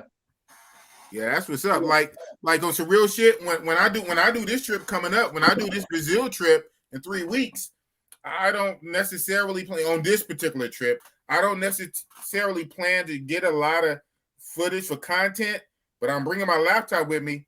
I'm going to edit and work with a lot of content I already got. I still got a lot of stuff I haven't even got around to doing, and I'm working these damn jobs. So this vacation is going to be kind of like I'm going to be working on my channel too while I'm out there and learning a few other things about YouTube. So I won't be really filming a lot, but I'm still going to be learning. I'm going to be editing. I'm going to be trying to get my footage together. Yeah, so I'm going to kind of that's going to cut into my chica time, but it's an investment. But you know what? Honestly, I actually made Black Man Travel to LLC. Oh, so now it's an official business. Yes. Official business. Yeah, Black Man Travel is an LLC. I have he really ain't changing the name now. I ain't changing the name. Let me tell you this, bro. Let me tell you, I ain't changing the goddamn thing, bro. At the end of the day, it's all about receipts, man. I'm gonna produce receipts. Right. So, like, one thing is for sure, like with you, big boss, while you out in Brazil, pay attention what you're doing. Okay. Because everything you see and do in Brazil, you can talk about it. Right. Like, pay attention to the restaurant you go to, the food, the culture, the music, the women, everything else. Take notes of that stuff. So when you ready to have that conversation, you can talk about it. Right. Right. Like for me, like now when I travel, I don't want to get drunk.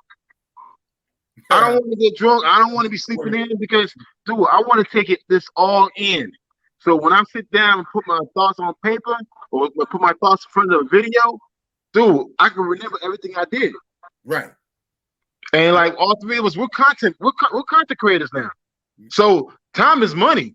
You can't be in the house just chilling with a chica all day, like, and just talk about nothing. Like, yo, babe, you got to go. Take me to a neighborhood so I can see something. Nope. You can't. Oh, you can put her on unless you want to put her on the video. You can put her on. Yeah. Exactly. That's what I'm talking about. Shout out to Barber World. You want to be around? You got to a video, baby. Yo, Barber, he got that one down pat. I like. Yo, big ups to Barber World. I met Barber World in DR, and I saw him again in Brazil. Each time we met up in Brazil. Yeah, each time we met up, we talked, and we talk about our cameras, we talk about our drones. And one thing I love about him, every minute, every second counts. Dude, you got a chick over? You about to cook something for me? You know what? I'm about to put you on video. Let's go. Let's record you cooking for me. And the thing is, you can just do a voiceover. Right. And the thing is, guys, like what I learned about YouTube, all you need is 10 minutes. Yes. That's it. Yeah. 10 minutes of content. And you can just talk about, you can do a voiceover of a girl cooking you fucking tacos. Right. The fact that she's cooking tacos, people gonna watch it. Yeah, they is. Exactly. A lot of times outside of a live, which is a whole different interactive experience, on a regular standard video, you kind of don't want long videos because of retention, because the audience retention. Most people are not going to sit there and watch your whole video all the way through, and that's going to kill your retention. But the crazy thing, people will sit here for like hours to watch it live. Okay. Well, here's the stats, guys, because I'm a marketer, and especially I specialize in digital marketing. Okay. What people do is like they're not watching your video; they're listening to your live stream. They're not watching it. Right. Okay. So it's like as long as I can hear you talk, like hear you guys conversate, I could be in the next room cleaning up the bathroom, doing something while I listen to the conversation. or driving. So the thing with live streams, people don't really watch live streams, they listen to live streams. Boom. Boom. There you go. Makes sense. Makes sense. Sense. Black man travel. It makes sense. Black man travels. Black man travels. Yeah, so man, it makes logical sense, man. I'm on wall for common sense talk. You know what I mean? That makes a lot of sense. People not watching us, you know, they're hearing us like they're listening to a radio. Yeah, you know what I mean? and that's what it is, guys. Like for me, I listen to a lot of live streams, right?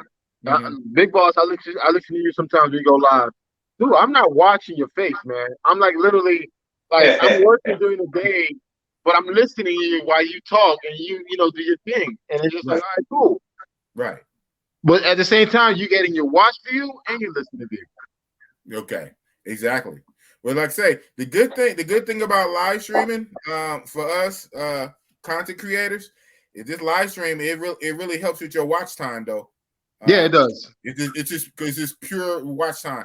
Like I say, we've been running for 3 hours. Thank you guys. You guys helping me out. I was up here by myself, man. I was struggling.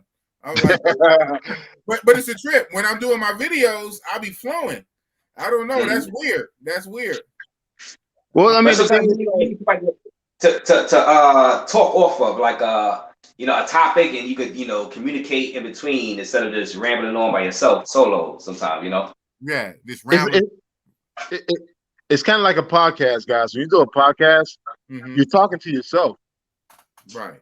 So what I do is I have my notepad, I have all my thoughts on paper, and I just highlight. I talk about each of those points. Right. And from there, once that's done, I just upload a video. Boom. That's what's up. But definitely, man, you're gonna have fun in Brazil. I had a great time this past June. I was able to see a lot and do a lot of things. You seen some of the videos, Big Boss? Yeah, I did. So I already know. Yeah, you vetted with me. I already know. You know, we shout out to you. We're in one of the same groups, a travel hood group. You know, Travel Brotherhood. So yeah, I've seen a lot of your content. So yeah, you definitely are on it. You've been traveling for years. You've been to 30 countries. Yeah, you definitely have a wealth of knowledge, and you know, you have good taste. You have a good eye, good quality, and you get it in. So yeah, you're like an all around traveler.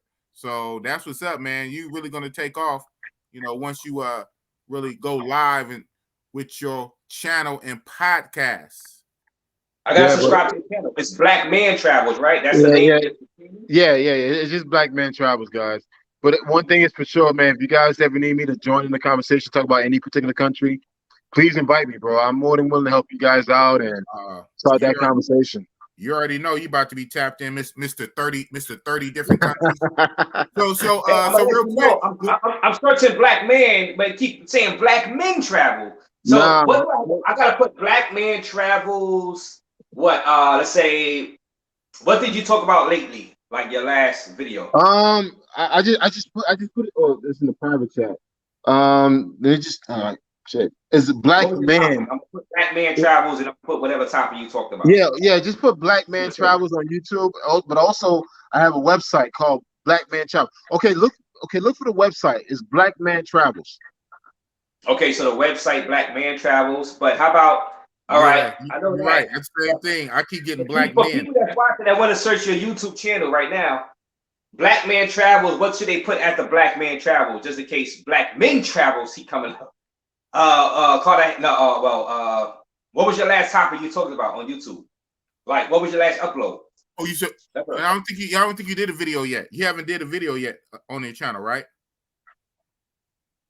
Yeah, you say you did some videos on the channel on YouTube, right? Black Man? I don't think he's Black Man. Where you at? He's probably looking it up right now. Black Man. You should drop it in the chat though. Oh, okay. He dropped it. He should. You send me a message. I don't like clicking on these things because I'm gone. Oh, okay. Black Man. Oh, blackmantravel.com. Okay, so he has an in the private chat. Oh, you saw in the private chat? Okay, blackmantravels.com. Okay, well, Black Man Travel. Okay. I'll check out the .com. That's the website though. Yeah, it's a website. Yeah, that's not the. That's not YouTube.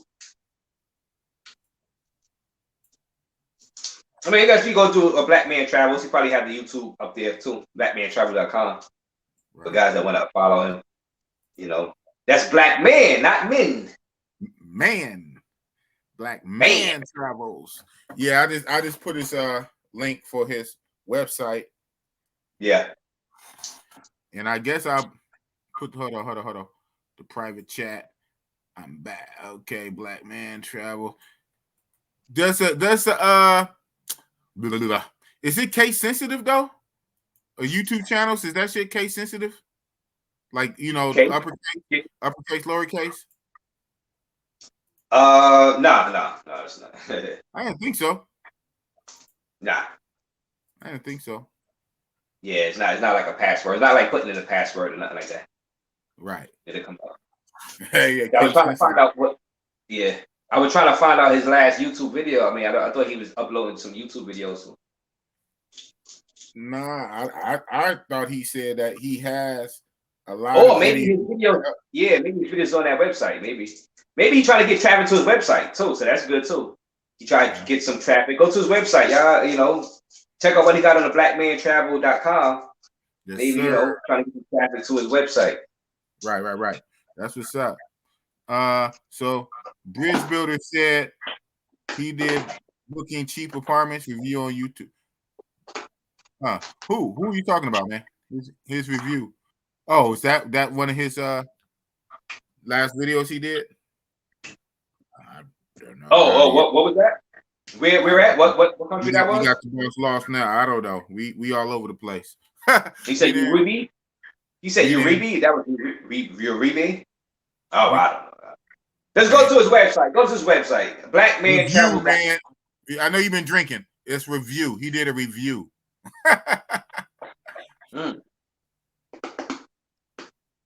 This guy. So what else we had? What was this? In the earlier comment, going back, Brian had said Tangier, Morocco to Tarife, Spain. It's only about a half-hour ride in the boat.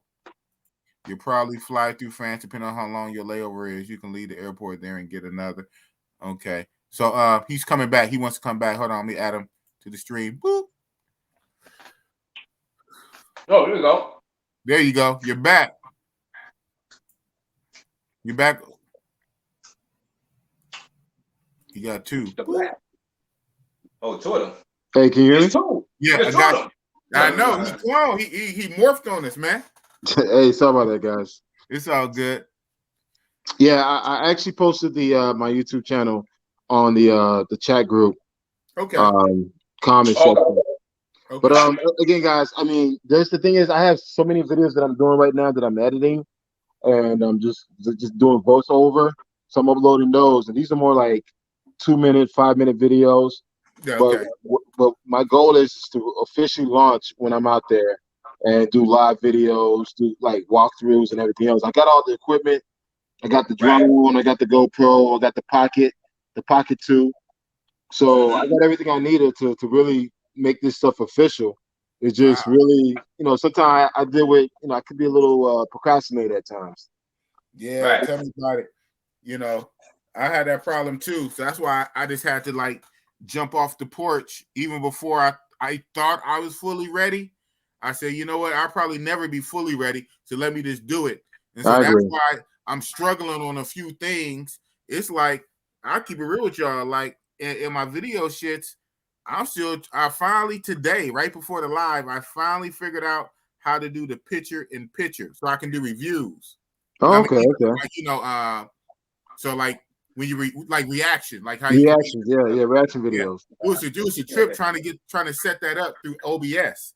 But I finally got that to get like an hour before we went live because I got a few videos I want to react to. So I'm saying it's still aspects that I'm learning.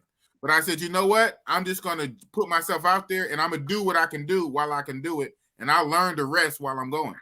And you're actually growing in the process. Right. Versus trying to wait till, well, you know what? I'm just gonna wait to an even date. I'm just going to say January 1 on New Year's. I'm going to launch and blah, blah, blah. And then, you know, I could be growing. I could be growing right. And one thing I hate, man, while I was getting my shit together, that's when to talk on some other shit, that's when that YouTube drama like a month or two ago jumped off with the Fresh and Fit shit, with Fresh and Fit and Abba and Preach. Man, if I'd have been up and going, like up enough to cover that, I could have got a lot of traction off that. I was just trying to start my channel when that happened. And it's like, right. I missed that wave. So I'm just saying, to the point, if I try to wait, I'm just gonna wait till January 1 after the holiday. You know, sometimes you can't do that. You just gotta go. Yeah. I agree. Well, hey guys, let me ask you guys this. So what are your thoughts on these dating coaches out there? Like, you think they serve value to the black man? Most of them are capped. I think most of them are capped. Most of them. I can't say all, obviously. I think a lot of that's just capped. That's just a way for them to get the bag and get on here, because anybody can say anything on YouTube. You know, you can style yourself as an expert on anything. Probably ain't got laid in 6 months to a year, coming on here talking about you a ladies man. You're gonna teach guys how to get women. Exactly. You know, yeah, you're right. You're right, big boss. Yeah, you could fake your way and make it on YouTube. You can pretend to be the Rico Suave of YouTube, and you know all that, and give advice to guys. You ain't have no booty on your own in a while. In like, wow. You ain't remember what it smelled. You ain't even remember what it smelled like. How would people know? How would your clientele know if you know had? There's no way for them to know. No way for them to know. So you know, but I guess as long as as long as you're making your client happy and making him believe that you know what you're talking about, and you putting him in a confident frame of mind, maybe you are giving some value, even though you don't use your same techniques for yourself to get a girl. Maybe you helping that guy get confidence to get a girl, and he's paying you. So hey, God bless you. You know, that's all I can say. What do you think? What do you think, Black Man Travel? You brought it up. You brought it up for a reason. What is your thing? You know, today, as I was, you know, working out today, and I was just listening to some of these dating coaches, these black male dating coaches. I understand their point in regards to, you know, making sure that you work on yourself, get your money up, get your body up, and everything else. But I think a lot of them are just selling a false information in regards to, like, you're not going to get the woman you really want because certain women got a certain prototype in what they want in a man. Anyway, right. So it's like, for you to try to work and bust your ass to trying to get a woman, that should never be your goal. Your goal should be working and busting your ass for yourself, for your child, not for a woman. Right. You know, and it's just like, I think a lot of these guys is misguiding these men, these young men at that, who are not experienced. Like, my thing is, like, I'll speak to a young man, yo, get a passport, go see the world, experience for what it is. And I mean, and also date outside. I mean, I'm loyal to the black woman, but also too, there's black women all over this world. They're not only here in the United States. You can still marry you can still marry a sister outside the U.S. Yeah, Afro / whatever country you want to put in there. I mean, honestly, if you you could go back to Africa. Or that, the motherland. And I mean, motherland has 54 countries. But the thing is, it's just like, I just feel like they're just selling a false hope to these young men. And it's just like, you know what? At the end of the day, yes, I agree. Work on yourself, become a better version of yourself, but go see the world. See what's really out there, and see how you should be treated as a man. Because thank you, man. We deserve better. You deserve better. We deserve better. Like somebody has said, you teach people or train people how to treat you. So I'm saying, if you allow these women or men or whatever, but you allow people in relationships to just, you know, treat you bad, you're training them how to treat you. I totally agree with that. And I mean, that's all. It's just like, it's interesting how they just sell a false dream, but they're making money off it. But at the same time, I can't hate on it. Right. Yeah, exactly. They get in the bag. And you know what, though? Razor Rage made a good point. He said even if they faking the funk a little bit, if they are giving some type of perceived value to their client, to the young person, to the nerdy dude, to the geeky dude, to the young dude, to the dude that don't have a lot of confidence. If he's believing it, I'm a what you call like the drug when they give like the placebo. Like some people will get the real, and some people get the placebo. But they mind, of course, the scientists, doctors, experiment, they tell them it's real, but really it's a sugar pill. But it's like, you know what I'm saying? So, hey, it's something to that. It's something to that. Some value to it. It's some value.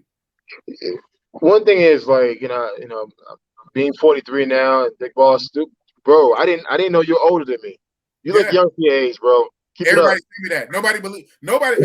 I used to have a couple years ago. I used to have show ID. Only the people believe me now because I got a little whites coming out, and a little crow right here. Before that, people didn't believe me. People didn't believe me when I first was like 43 and 42. They said, "No, you look like you're 27, 28." Now I'm slowly starting to look. Slowly, it's a slow process. I tell you this, big boss, and Razor, you know yourself. Stay in the gym, brother. Dude, we can't lose another black man due to poor health. A lot of us is dropping like flies out here, man. And it's just like, I understand we chasing after that bag, but also get your health in order. In order for you to travel the world and bang these beautiful women, you got to be in shape. Yeah. Because I tell you this, man, you got to be in shape for a lot of these girls out there, man. It's just like, man, I'm 43 years old. I got one good nut to give, and I'm done. I'm like, yo, the first she got to swallow the first one. And, you know what I'm saying? So she got to swallow the first. Not just the weight lifting. Then she got to use her mouth to get it back up so you can get the second. And that's about it. But real talk, guys. Black man, you got to do some cardio. You got to cardio your heart. So you don't want to have a heart attack when you with one of those mangoes out there. You know what I'm saying? So man, look, let me tell you this, man. Let me tell you this. Your heart muscle. I tell guys all the time, man. Listen, work out to get your mind and your body in order. It gives you that sense of peace when you're in that gym. Either you lifting weights or you taking long walks in the park. It's just between you and nature and you and them weights. That's your time, man. Like when I work out, I check out mentally. Like, yo, I'm focusing on what's in front of me, get in shape, get that sweat in. I don't care if people looking at me like I'm crazy. I'm breathing hard. I'm spitting. I'm coughing. I'm like, yo, fuck this shit. I got it all out. But guess what? I feel good afterwards, man. And we need more men to work, especially black men. Yeah, man. Look, let me tell you this, man. Rest in peace to Charles Tyler. You remember Charles Tyler? Yeah, I know Charles Tyler. When he passed, rest in peace. I was in Brazil when he passed. I was in Rio when he passed. You was out there in Brazil when he okay. Yeah, the day he passed, I was in Rio when he passed. And it's just like, I always tell guys, man, listen, we need to take better care of our health, man. Like, real talk.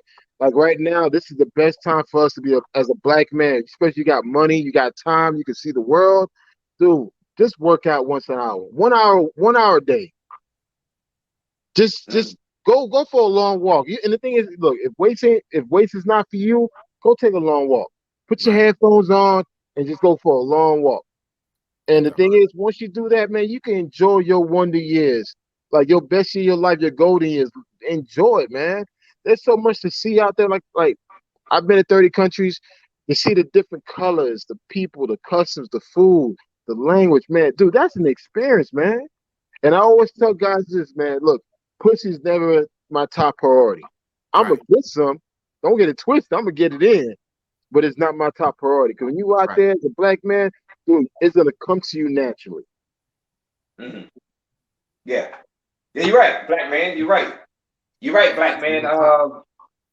And we were talking about bats earlier, so we might have to call you Batman for right now. Because we were talking about bats. Why the hell was you talking about bats earlier? Where is this conversation? Where the bats? We about bats. We had a bat conversation earlier for some reason. I don't know where bats came from. But yeah, Batman. Yeah, but you're right. Get your health right. Get your cardio. Like I said, the cardio, because I was in Sassuolo one time, and I was in a hotel named Rockies, and then this other guy was in another hotel, like 3 hotels down from me on a strip near right between New Gardens and Rockies. Forgot the name of the hotel. He was a bigger guy, and he died. And we had beers together. We was hanging out together. I seen him on a plane. He was a cool guy, and he died. You know, he was with a chica. He died of a heart attack. Right on the night before I was about to leave, he died. And you know, his heart wasn't right. You know, so you got to work on your heart. Not just the lifting the weights. That's fine, but you got to do some cardio too. Like this walking and jogging, you got to get that heart rate going, and you got to get the blood pumping from the heart. You got to have a healthy heart, because you don't want to pass out when you're with a woman, or pass out anywhere, but definitely when you're with a woman. Right. You know what I mean? You don't want that. But if you had to go, it's worse ways to go. Yeah, I mean, I totally agree. It's just, guys, it's like I want to see black men win, like win in all aspects: physical, mental, financial, personal. You know, like honestly, look again. I've been with a Dominican for 6 years now. I don't know how that shit happened. 6 fucking years. You know, she knows, and I made it clear to her, like straight up, traveling is my therapy. And it's just like this can be my life until I die. If this is a problem for you, we can't be together. I made it clear to her. It's like, yo, listen, what comes first? My sons come first. Okay. My traveling comes second, and you come third. Boom. All right. That's how you do it. Straight like that. Tell them. No, guys. But like, listen, like, really listen to this. If you're not happy as a man, anyone around you is not going to be happy. Right. I believe in that. All this talk about happy wife, happy life. No, fuck that. I don't believe in that shit. Happy man, happy plan. Dude, I mean, the thing is, if you look, guys, understand this. If you're happy, you making things happen. Everyone around you benefits. Exactly. Yeah. So like I told my girl, I went to Brazil, I did my thing, whatever. So I came back. I was like, you know what? I came back to DR. I was like, hey, you know, we chill in the villa, and it was like, you know what? Hey, you never been outside. You never been outside. You never been to another country. She been to the U.S., but she never been like to another country. So I'm like, yo, you know what? This is your birthday. Let's go celebrate your birthday in another country. And I'm like, you know, hey, let me give you that experience. So if even things don't work out between us, you will never forget me based on what the experience you had. Right. All right. Hey, black man travel with Big Boss. I'm gonna have to break out. I gotta make this run out here in New York City, the Matrix. It was nice talking to y'all, Big Boss. Takes no loss. And black man travel, emphasis on man travel. Subscribe to his channel and check out his blackman.com. And of course, subscribe to the Big Boss Real Talk YouTube channel.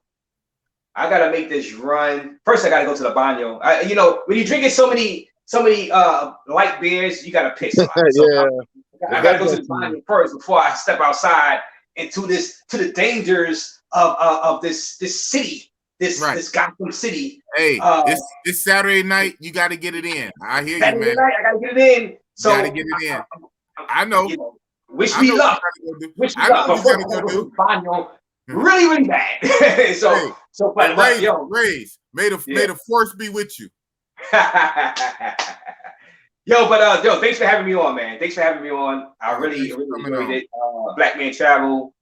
You great on the mic too, man. So you know, get your channel up and running. Exactly. So we all can subscribe and we do this together, man. We grow together. Well, you already up there, man. But I'm still trying to go. I'm trying to get up there. I'm trying to get at least 5,000 subscribers now. I'm trying to think. Exactly. 5,000 now, exactly. I mean, little steps. Yeah. At least 5,000, man. Why stop there, man? I gotta get the 5 first before I can get the 10. Well, yeah, right. Hey guys, I'm kind of jealous. I only have 50. Sure. Well, you want a channel now, and we're gonna grow together. You know what I'm saying? You right. know, we're I'm gonna grow gonna have him together. on here Coming again. on. Yeah, keep coming on and chatting it up. He's a You good. know Well, first of all, he's a good speaker. He speaks real well. He got Yeah. his stuff. He got his stuff already laid out. Turned his stuff into an LLC. Been to 30 countries. He got a podcast already set up. So he has footage. He just has to edit it and put it up there. So once he gets going, he's gonna be off and running. Thank you, sir. Thank you, guys. I appreciate it. And again, hey, Razor, man, if you ever want me to join your podcast, your YouTube, please invite me. I'll make time for you, brother. Right. All right. So you the one with 1,000. You the one with 1,000 subscribers right now. Yeah. Y'all gonna eat. So I'm gonna have. I only got 200. I got 200. You got 1,000. He got 50. So together we got 200. Right on, man. You have a good one. Hey, black man, can you stay up a little while longer while Ray? Yeah. I can stay. Okay. All right, Ray. Peace. Boop. There it is. And see how stuff happens. Yeah, man. I didn't plan for this tonight, but that's just how it happens. You know what? Honestly, I always get your notification when you go live, so I do watch. Okay. It's just I have my little boy with me, so I'm constantly running. I just got back from Six Flags. Took him out there. My little one got sick, started vomiting, so I had to rush back home. So it's just like, you know what? Hey, I saw you again. It's like, let me jump on. Like, put me on. Put me on. Put me in, coach. Oh, yeah. Definitely, man. You've been traveling for a while. So when did you get your passport? What year did you get a passport? Oh, wow. I got my passport at 19. So that was 1997. Lucky you. Damn. Yeah. Well, keep in mind, big boss, you know, my parents are Haitian. I came to this country when I was 6 months old, so I had to apply for the residency, and I became American citizen when I was 19. So when I became American citizen, they say, hey, you know, you could apply for your passport. I said, okay, all right, why not? Yeah, so why not? Right after I became American citizen, I applied for my passport, and I got it. Boom. Wow. I wouldn't even think about no passport. Even when I was 30, I wouldn't think about no damn passport. But guess what? I wish I did, man. I wish I did. But you don't know what you don't know. You don't know. Yeah, granted, I got my passport at 19, but I didn't start traveling until I was 24. 24? Okay. Yeah. So again, the first place I went to was Haiti. Went back home. Went to Haiti, and I had a great time there. Then I went to Canada. Then from Canada I went to Mexico. Then I started doing these cruises to all the Caribbean islands in Central America. And I got tired of that, so I started going out to Europe, then Latin America. But I've been doing Latin America heavy quite some time now. Heavy. How was it cruising? You know, I never did a cruise. I always thought about it. First of all, I don't like water all like that. Not like that. Like I like to wash and say, but I don't like, because I can't really. Boss can't swim. Okay, I can't swim, so I ain't trying to be on the boat. Hey, brother man. Let me tell you something. You talking to a Caribbean brother who can't eat lobster or shrimp because I'm allergic to it. Oh man, and I can't swim. Wow. And I'm Haitian. And you Haitian. Well, they can't swim is the black part of you. I don't know about you can't eat. A lot of brothers can't swim for some reason. I don't know what's up with that. But how's those cruises? Was the cruises cool? I heard you go down on cruises though. You know, I tell you this. I was married at the time. I was married for 10 years. Okay. I used to take my wife and my 2 kids to the cruise. We did it every year. Every year we do a 7-day cruise. Nice. We'll do either the eastern or the western coast. So the eastern is more like the Caribbean islands. The west is more like Mexico, Jamaica, the Cayman Islands type. Okay. The cruise is fun, to be honest. If you're there with your girl, let's say you got a main woman. Okay. And you want to take your kids with you, do a cruise. That's like their first taste of traveling. Okay. And the thing is that these ships are so huge, you don't really feel the ship moving. Right. Even when I look at pictures of it, like and the commercials, they look like floating cities. It look like a whole damn like 3 or 4, 5 city blocks. Pretty much they are. And the thing is, it's all you can eat. Of course, there's drink packages you could buy. So once you buy a drink package, you can drink whatever you want 24/7. Wow. And you're just being lazy. Like it's just like a lazy man trip. Wow. I might have to do that for the one time. That's also gonna be a bucket list. Take a cruise. Take a cruise, man. Take a cruise. And the thing is, if you check alone, it's a lot of women that you could bang. You could bang some of the workers out there. Yeah, that's what I thought. See, so I be hearing like stuff on side channel, back channels. They be telling me that potentially it can be lit on cruises, man. Yeah. Yeah. Yeah, pretty much, man. Pretty much, man. So I always recommend cruises, especially to married couples. Mm-hmm. If you want to take your wife and your kids on a trip, it's cheaper to do a cruise than go to Walt Disney. Wow. That's crazy. That's crazy. It's cheaper to do a cruise than go to Walt Disney. You know what? Talking to you, I'm gonna do a cruise next year in 20. We too close to it's already September, October. I'm doing a cruise next year, 2022. I'm doing a cruise. So where would you for a first cruise? Where would you suggest? Like something simple, like Mexico. I would say, do if you've never been to like the Mexico, like the west zone area, like the Mexico, the Cayman Islands, Aruba, then yeah, I would say do the west. But you haven't done like the east, which consists of St. Thomas, St. Martin, Puerto Rico, Dominican Republic, Haiti. Haiti is one of the stops in a Oh lot of these wow. places. Yeah, so Mix my Haiti in because I want to get to Haiti, man. I want to do Haiti. I always yeah, said man. go to Haiti. You should definitely visit Haiti. Haiti, as much as the negative press try to paint Haiti, yes, there's certain poor areas, but there's a lot of beautiful areas. Keep in mind, Haiti's on the same island of DR. So the same resource DR has, Haiti has it. It's the same island. Okay. Right. Hispaniola. Yeah. Exactly. Which is the largest island in the Caribbean. Wow. Yeah, it got 2 whole countries in it. Yeah. I know. Shout out to Ace Live, and another YouTuber was just recently, like 2 weeks ago, 2-3 weeks ago. So it can't be that dangerous, like all that dangerous. I'm sure it has its issues, but yeah, it has Ace Live is literally just there, and he shot YouTube there. Like, yeah, it's not. You know what? Listen, they ain't gonna fuck with you like that, man. As much as they say, I mean, yeah, there's certain areas and certain pockets. It's like me going to come to Oakland. There's certain parts of Oakland I should not be going. No, yet there's other parts of Oakland I could go in and no one ain't gonna fuck with me. Right. Right. Yeah. So okay. So you saying like do the eastern that would be the Atlantic tour, right? Not the Pacific side. The Atlantic side. Eastern. Correct. Okay. Correct. And keep in mind, you could do a cruise. You could do the Alaskan cruise. This is where you fly out to just freezing. Ain't nothing up there anyway. Now I'm trying to go.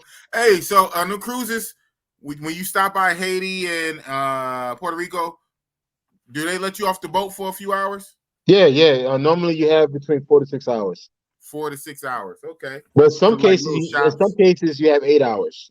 Oh wow. But man, you better make it back to that boat though, boy. Oh, hey, let me tell you this. I've seen a few people get left behind, literally. What? Like, yeah. Once the boat docks off, you fucked. That's it. You stuck. Whoa. They won't stop for you. What happens in that situation to the people? How do they ever get back? I don't know. All I know, like, listen, all I know that I was on the boat. These people were not on the boat. Damn. So yeah, you're gonna find a way to get back home. You're gonna find a way, extra money and all. They say no, your money consisted of being on this boat. Anything else, figure it out. And listen, when I tell you this, when they set that time, you better be in that boat 30 minutes prior. Wow. Don't risk it. Don't risk it. Trying to go to a casa. Oh shit! No. Hey, guess what? I did that in Belize, man. I went to a casa. Oh, that's what's up. I spent 6 hours in the casa because, like, hey, you know what? I was by myself, so like, I went to Belize. We docked up in Belize. I said, hey, listen, I spoke to a local dude. I said, if there's any casas around here, it's like, yeah. He took me one. I was there for 6 hours, man. Wow. Because I was tired, man. Like, I just want to lay down, sleep, bang, have a couple of drinks, and go back to the boat. That must have been a dope casa. That casa was kind of set up like a lounge, had like a bar, had big lazy couches and sofas in it too. It was kind of like, bro. It was a hole in the wall, man. Oh, yeah, okay.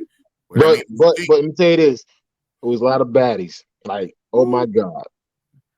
You know what always has been tripping me out since I've been traveling. Black man travels is you go to these countries, and no offense to them, shout out to these countries. They either they developed or what they is third world countries, little poorer countries, but they have some of the baddest women in these like poor countries, and like the women, they don't even know they bad. They like think they regular, and I'm like, do you know? I don't want to tell them, blow their head up. I'm like, do you know that you're bad? You're fine.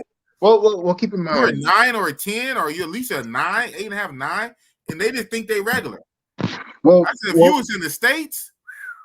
Well, big boss, keep in mind, these women are beautiful because there's so many of them in that country. Look, when I go to DR, right? I've been to like 18 cities in DR. Whoa. Yeah. So when everybody's stuck on stupid on Cecilia, I'm like laughing at them. I'm like, ha. I'm moving around, man. I get in my look, big boss. I get to the airport. I go to my rental car, Hertz. Okay. Get my keys, get in my car. I'm out. I'm driving all over that island, man. I'm stopping here, stopping there. Dude, and the thing is, man, look, I got money on me. I'm here to have a good time, man. I go hit up a little local bar. I see a group of girls at that table. I buy them. I buy each of them a Presidente, the big one, not the small one, the big one. Or I get a bottle of cigar. Tell the girls to come and join me for a drink, talk, snap. I'm banging one or two. At least, man, you know how to do it, man. You know how to do it. You do it to it. And the thing is, too, I've been in the Campo areas of some of these countries. Man, when I say, oh, like Jesus, like walking barefoot, my God. Right. Man, I'm looking, I'm like, they looking bad, and they don't even know it. They don't even know how good they look. They just they just think they regular. Dude, if they were to come to the States, they'll be married off already. Right. Ain't no dating scene. Like, fuck dating, baby. We going to the courthouse. Yeah, right now. Yeah, exactly. But they come to the States, after a while, their head to get blown up too, though. So sometimes it's good to keep them where they at. Well, go to them. Okay, big boss, we're gonna have that conversation about that. Okay. We're gonna say that for your channel. We invite me on your channel. No. I'm good. I'm here to support you, brother. I invited my girl from DR to come visit me. Okay. She got a tourist visa. She came down. She stayed with me for 3 months in Miami. Oh, wow. Yeah, 3 months in Miami. And at the time, I was working for this software company, and I was traveling a lot. This is before COVID. So I said, like, yo, listen, I'm only going for 2 weeks. I don't want you to stay in the house by yourself, so you're going to come with me. So for 2 weeks, while I'm traveling for work, she tagged along with me. I heard that. So you didn't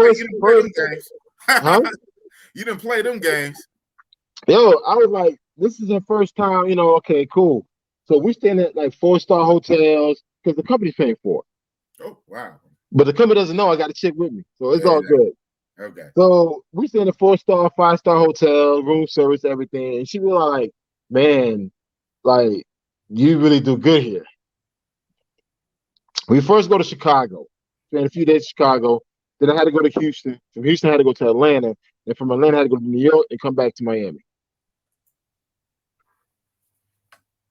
Wow. You doing all that, jet setting with her. Yeah. Again, big boss, I was working at the time. So she just tagged along with me. Right. So everything, the thing is, okay, the way I did it too, and keep in mind, I'm not with that company, so I can talk all my shit as much as I want. Yeah, I was thinking about that. And the company we shall not name anyway. Yeah. Of course. Now, this is what I did, right? Now, keep in mind, when you're traveling, you can expense your part of, you can expense your travel expenses. Okay. So what I did, whenever we went out to eat or whatever, did everything, I always asked for separate checks. Okay. So my shit be expensed, while her stuff I'll pay out of pocket. Okay. So like even the airfare, they can't cross you up later. Like, bingo. Oh, you use company funds for this. And that. Bingo. Like, so what I did was I use company funds for me. It's for me. Yeah. So what I did was like all my travel arrangements and meals and everything else was under company expenses. Anything outside of that, I came out of pocket. Okay. So wherever we went, like we did tours, we did the Statue of Liberty. I want 2 bills. Like I'll pay for mine, I'll pay for yours. So that way, when it's time for me to expense anything, all my stuff is already covered. Boom. So she was able to see all this shit, and like I took her to New York. We went to Washington Heights. That's where all the Dominicans are, right? Mm-hmm. Man, I took her there, and it's like, hey, listen, this is where all your people live. And it's like this is the ones like be acting like they're making all this money, but they're really not making that type of money. And it's just like, this is what it lives. This is like you want to live. Like, hell no, I want to live with you and live in this other area. I'm like, all right, cool. So I was just showing her like this is the American way of life. Not everybody that makes money like that. No, Because you know, big balls, when dudes go to other country, they act like they big ballers, and they really not. and they're not.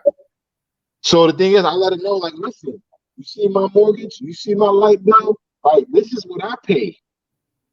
And the thing is, I had to like really show her the true reality of how people live in the U.S.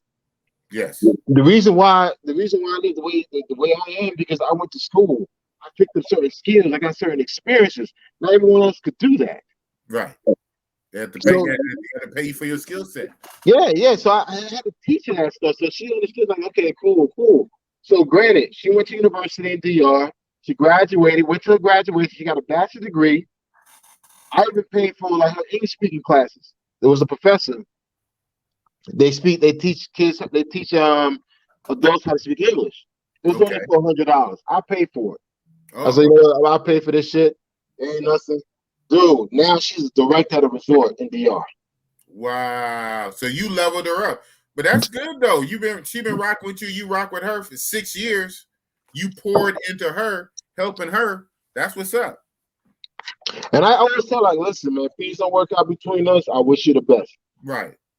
Exactly. It's like it is what it is. But at the end of the day, she's a good woman. She's a good girl. But I know how relationship works. You and I being older heads, you know how shit is, man. Yep. Exactly. So it's like, hey, if things don't work out, I don't want to have no ill will between you and I. But guess what? You know you're in this position because I helped put you in that position. Right. Now, dude, she's making about $1,000 a month in DR. In DR, where the average is what? 400 a month. 400 a month, bro. Yeah, the average is 400. She's making 1,000 easy. And she just bought land in her hometown. Wow, dude. I mean, it's just like to see her from being a college kid, like like just studying or whatever, to now being a director at a resort, making $1,000 a month. Like, just people call her Hefe, like boss. Yeah, she's a boss. She's a lady boss. Hefe. Yeah, I go to her boss, man. Everybody report to her. I'm like, look at you at 26 years old. Wow, not even 30. That's what's up. And I told her, because I took a long time ago, like, listen, learn how to speak English. If you learn how to speak English, that's gonna increase your pay greater. Mm-hmm. So she took English classes. Now she speaks English fluently. Wow. So now and most of her clients are from Canada. Okay. And this is like a 5-star resort type thing. Like millionaires come in, like stay there, and they be tipping her. Like, thanks for the great customer service. You talk, my wife and kids. Boom, $500 tip. Well, what? What? Yeah. Now, and you got me like Razor Ray now when you said, huh? What? Again, she's at a point now because I told her about customer service. Right. And that's something that don't come easy for a lot of Dominican Republic workers. It don't come easy. And I'm not even talking about that kind of work we're talking about. I'm talking about even when you go to restaurants, when you go to other, they are slow. I mean, that customer service is not really big down there. Yeah, big boss. I told her because again, I'm a marketer. I'm a marketing guy. I'm a marketing sales guy. So I told her, listen, in order for you to get the service, like to get the pay you want and the whatever you want, you got to provide a great customer service value. So, and the fact that you get into these like multi-millionaire families, these are families, right? You better put your best foot forward. So for her, she's always on top of everything. She's detail oriented. Okay. So for her doing that, she get those tips. I'm like, God damn. She's like, yeah, that's what I got. Now she drives a 2019 Hyundai CRV.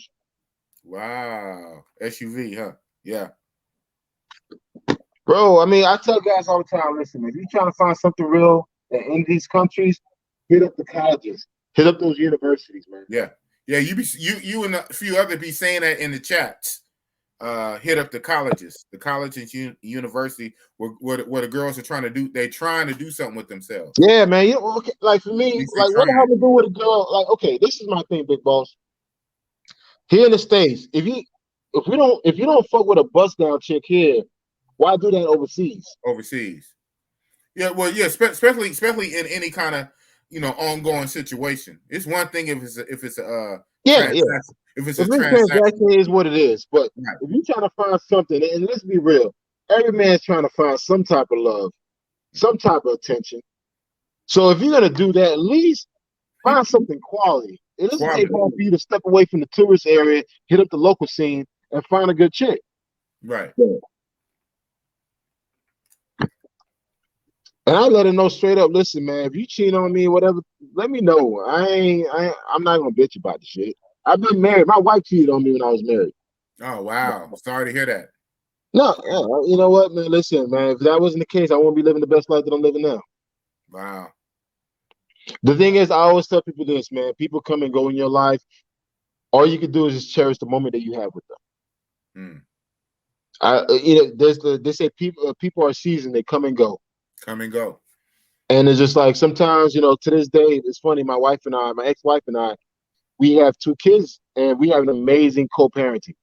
That's what's up, dude. Just last month, I had a drink with her husband, with her boyfriend. Wow, that's something. Because my thing is this, man. If you're gonna be around my kids, I gotta know who the hell you are. Hello. And good thing you got boys too. But do you have any girls? Do you have any daughters? No, I got 2 boys. Yeah, that helps. But still though, But the thing is, it's like strange things can happen. Yeah. I made it clear to him, like, listen, whatever between you and her, I have nothing to do with it. But anything around my kids, I got something to do with it. That's what's up. That's facts. And I let him know, listen, I'm not a threat. I don't want her. You guys like, hey, I'm good. But at the end of the day, man, I'm gonna respect you because the fact that you're around my kids and you're around her, I'm gonna respect you as a man, but don't disrespect me, don't disrespect my child. And that's it. Facts. And when we cool, dog. How did he take it? How did that conversation go over? I mean, of course, he's from Chicago, man. Chicago niggas, they ready to go. They always ready about something, man. I'm like, God damn, man. Yeah. But I told him straight up, man, listen, man, look, I'm coming out of respect for you as a man. Look, whatever you guys had, she speaks very highly of you. My kids talk very highly of you.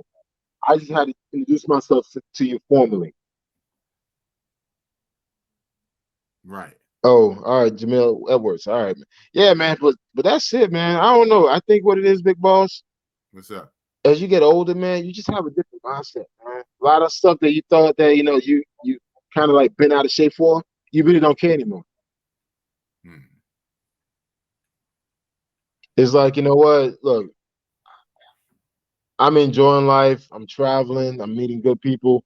I'm on this platform talking to you. It's amazing how we should enjoy these moments because you just never know when it's over, man. Never. And for me to walk around with a chip on my shoulder, being mad at the world, supremacy, this, fuck black bitch, I ain't got time for all that, man. If I don't like nothing, I just walk away. Just walk away. So Cali Ken trying to give you some helpful advice. He said, don't marry her. You westernize her. Keep your eyes open, bro. Hopefully her success that you built doesn't go to her head. Well, only time would tell. I mean, you know what the thing is about that is good standard advice across the board. It is. Everybody's situation is a little different. But and agree. I totally agree with you, big boss. And thank you, Kelly. Now keep in mind, westernized. DR is already westernized. Yeah, that's our backyard. Yeah, I mean, that's a mini New York. DR, yeah, I mean, DR, Colombia, most of these countries are westernized. Unless you go to somewhere in the Middle East, they're not westernized.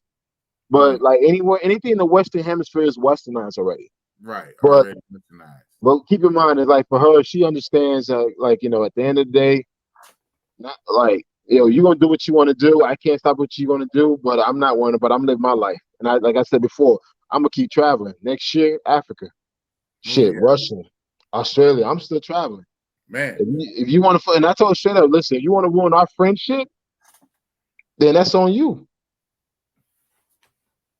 No, it's all good, Kelly. It's no hate. I don't take nothing personal, man. Right. I Yeah, don't take nothing personal, that man. was But that keep was in the mind, solid advice, and that's solid advice from a brother, because we got to hold each other up.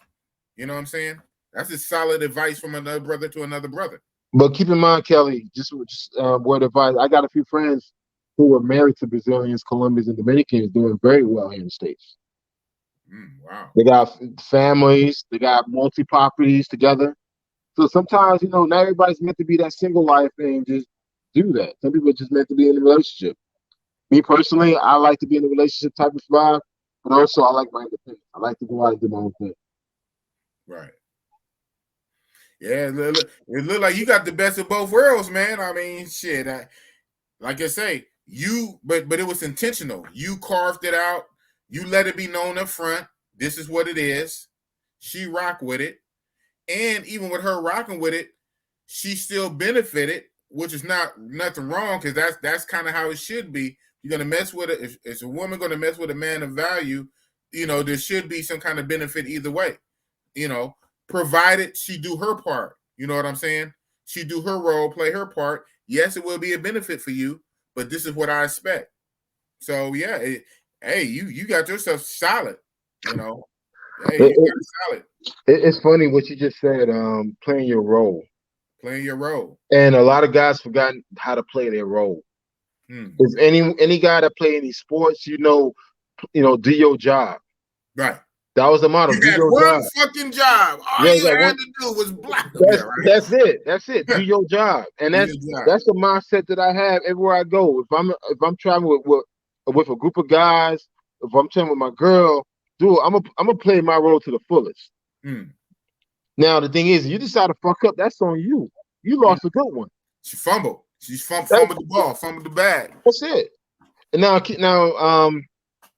but at the end of the day, man, it's just like, look, the thing about life is about experiencing. I don't want to walk around hating women, bitter, angry. Like, what for, man? Right. I mean, we look young for our age because we don't carry that hate on our heart.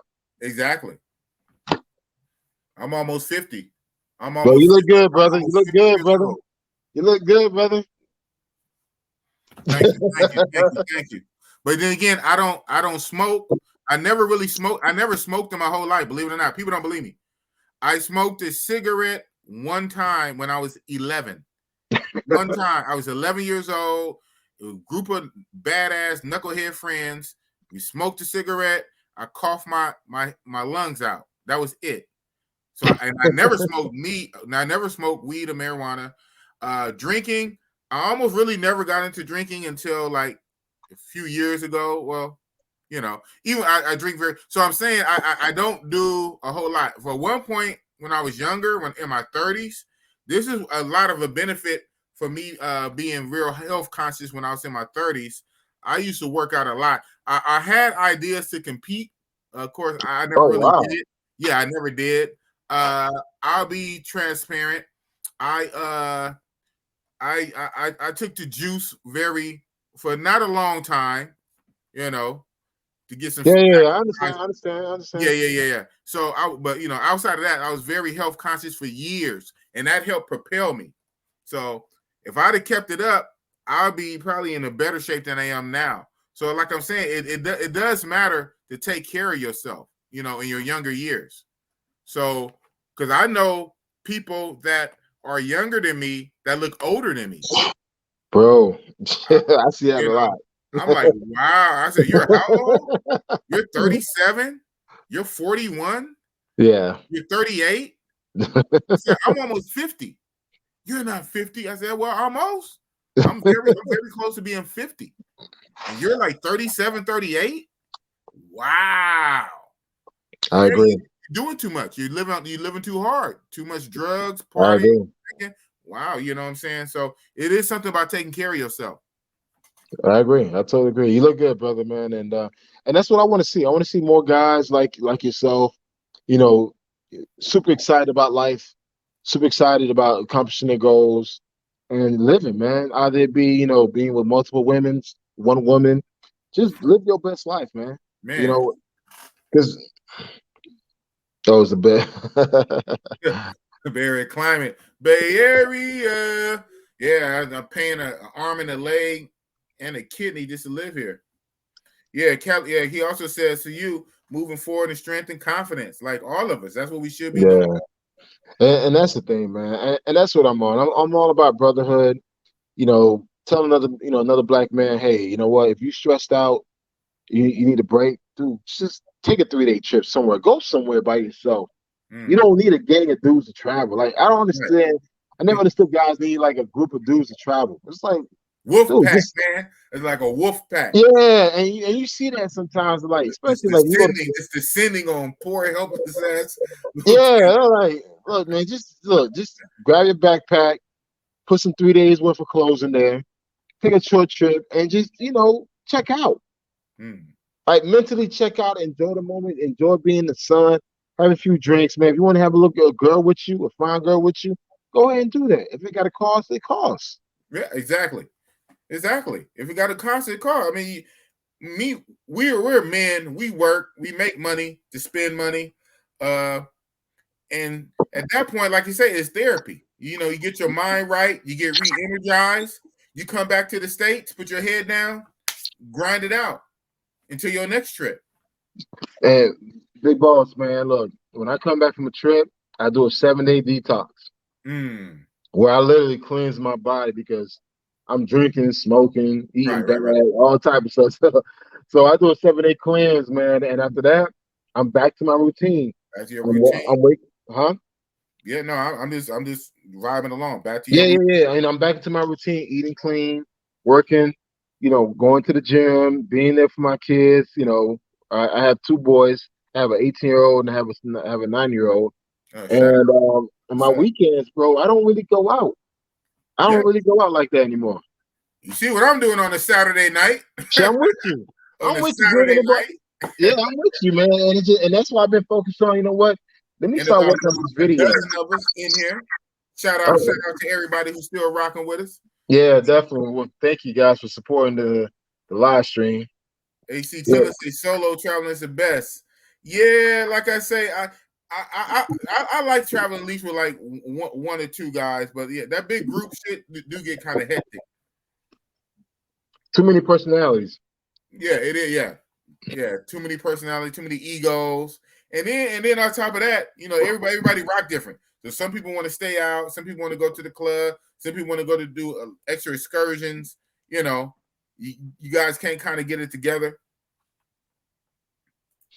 So, he said 55. Oh wow, this picture, you look good for 55, Cali Ken. Yeah, Cali Ken, you look good, brother. Yeah, keep it up, man. If that's a current picture of you, you look good for 55.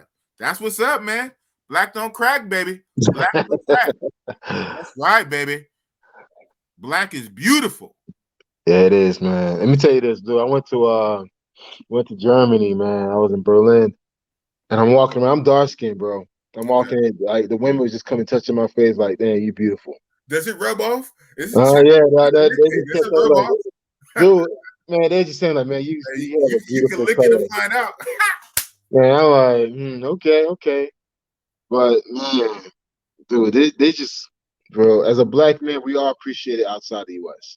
Ain't that something? I want to get over to some of the European countries.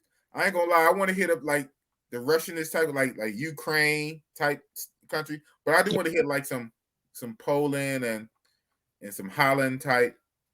Oh, me too. Them big thick white girls, boy. Big thick white girls who love black men, love chocolate. But you know what? When I lived in Chicago, I lived in Chicago for 12 years. I was messing with a lot of Polish chicks.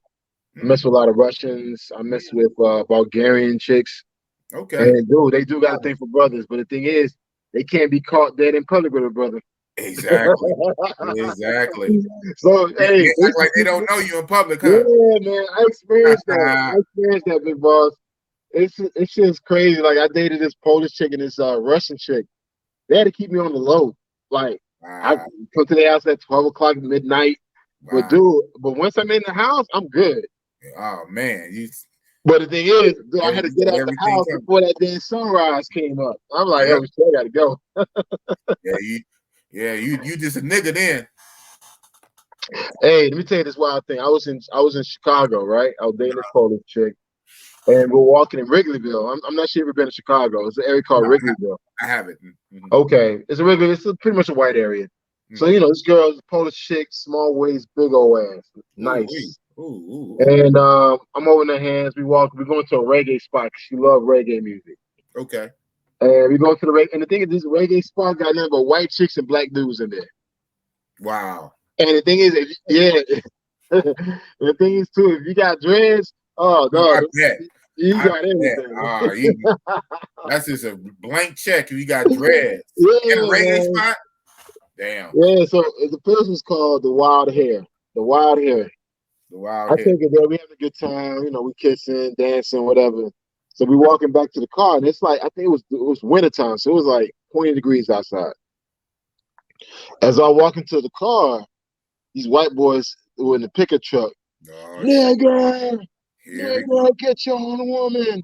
go. And I'm like, Yeah. I kind of like, you know what? I ain't gonna get mad. Fuck it. I'm about to fuck this Polish chick right about now. Fuck her But brains out. Now you I'm just gonna like, make me fuck her harder. She gonna get a few more pumps now. oh god, dude, I was choking the shit out of her ass while I was fucking her. I was like, laying that for a second time. Go on, man. We lit tonight.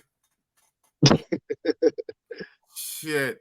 You know what? And that's the thing. I still believe a lot of that racism is rooted in Women. them trying to protect their women. Yeah, that's what it is. That's what it is. Yep. That's what it is, to be honest. Yeah, I believe that's like half or more than half of it is them being insecure and trying to protect their women from us. You know what? It's a trip. This lady I used to follow, Dr. Frances Cress Welsing. She's passed now. She used to talk on that. She used to say some deep stuff. She was a psychologist. She said like in a white mind, in white supremacy, in a white mind, a black man's penis, his dick, is basically like a gun that can exterminate his race. I'm like, wow, it took me a while to understand that. She said, in the white supremacy mind, the black man's penis is a gun that can eliminate his race. So that's why she said, even on a subconscious level, white officers, like when interacting, said, I thought he had a gun. Mm-hmm. That the gun you're talking about basically is his dick. It's basically they realize that our seed can basically eliminate them, over time to generation. It's deep. I can't explain the way she did. I'm like, wow. But basically saying it's coming back to like reproductive, like the black man taking over his women or whatever, black kids, the black man seed, edging out the white seed. Yeah, it's deep. I'm like, wow. I'll tell you this, as a black man, we define masculinity. Mm-hmm. We're very masculine, right, as a race of men. Period. Right. And it's just like, and a lot of races don't like that shit. Right. Exactly. I mean, let's be real. Like when we travel to these countries, you think the local dudes like that? We banging their women? I know they don't. They don't like that, man. I've been told that plenty of times. Wow. Well, you've been to 30 countries. You've been around, so I know you're exposed to it more. But yeah, that's the thing. Like myself, and I'm sure you included, in other like strong type, alpha type men or whatever, personalities. I could be doing my own thing, not tripping on nobody. I'm just being myself, and not even, you know what I'm saying. But that can make others who are like less confident or whatever feel away and feel defensive, and then they start acting funny, and it take me a minute to realize what's going on. You know what I'm saying? And I'm thinking we cool or whatnot. Come to find out later, sometimes like different kind of ways to find out later that they were intimidated or whatever. Dude, I wasn't even that like that. I'm just being me. So that's just one person. So as a group of men, you're right. Generally, black men, we're strong, we're confident, we're alpha, we just doing our thing, just being black men, that can make other races feel away. And I agree. And that's not even our intent. We're just being us. And again, being part of corporate America for quite some time, being a senior level, dude, that's all I heard. You're too aggressive. You're too abrasive. People find you intimidating. I'm like, how? Why? It's like I don't really say anything, but I can't help it the way I carry myself. I keep my neck up. I can't change that. I can't change who I am. But it's like that, bro. But guess what, man? A lot of these women, they all curious about the black men. I'll tell you this right now, man. Especially in the corporate scene. I even had my boss. One of my boss told me one time, like, yo, she wanted to fuck me. Ooh. And this was a white lady.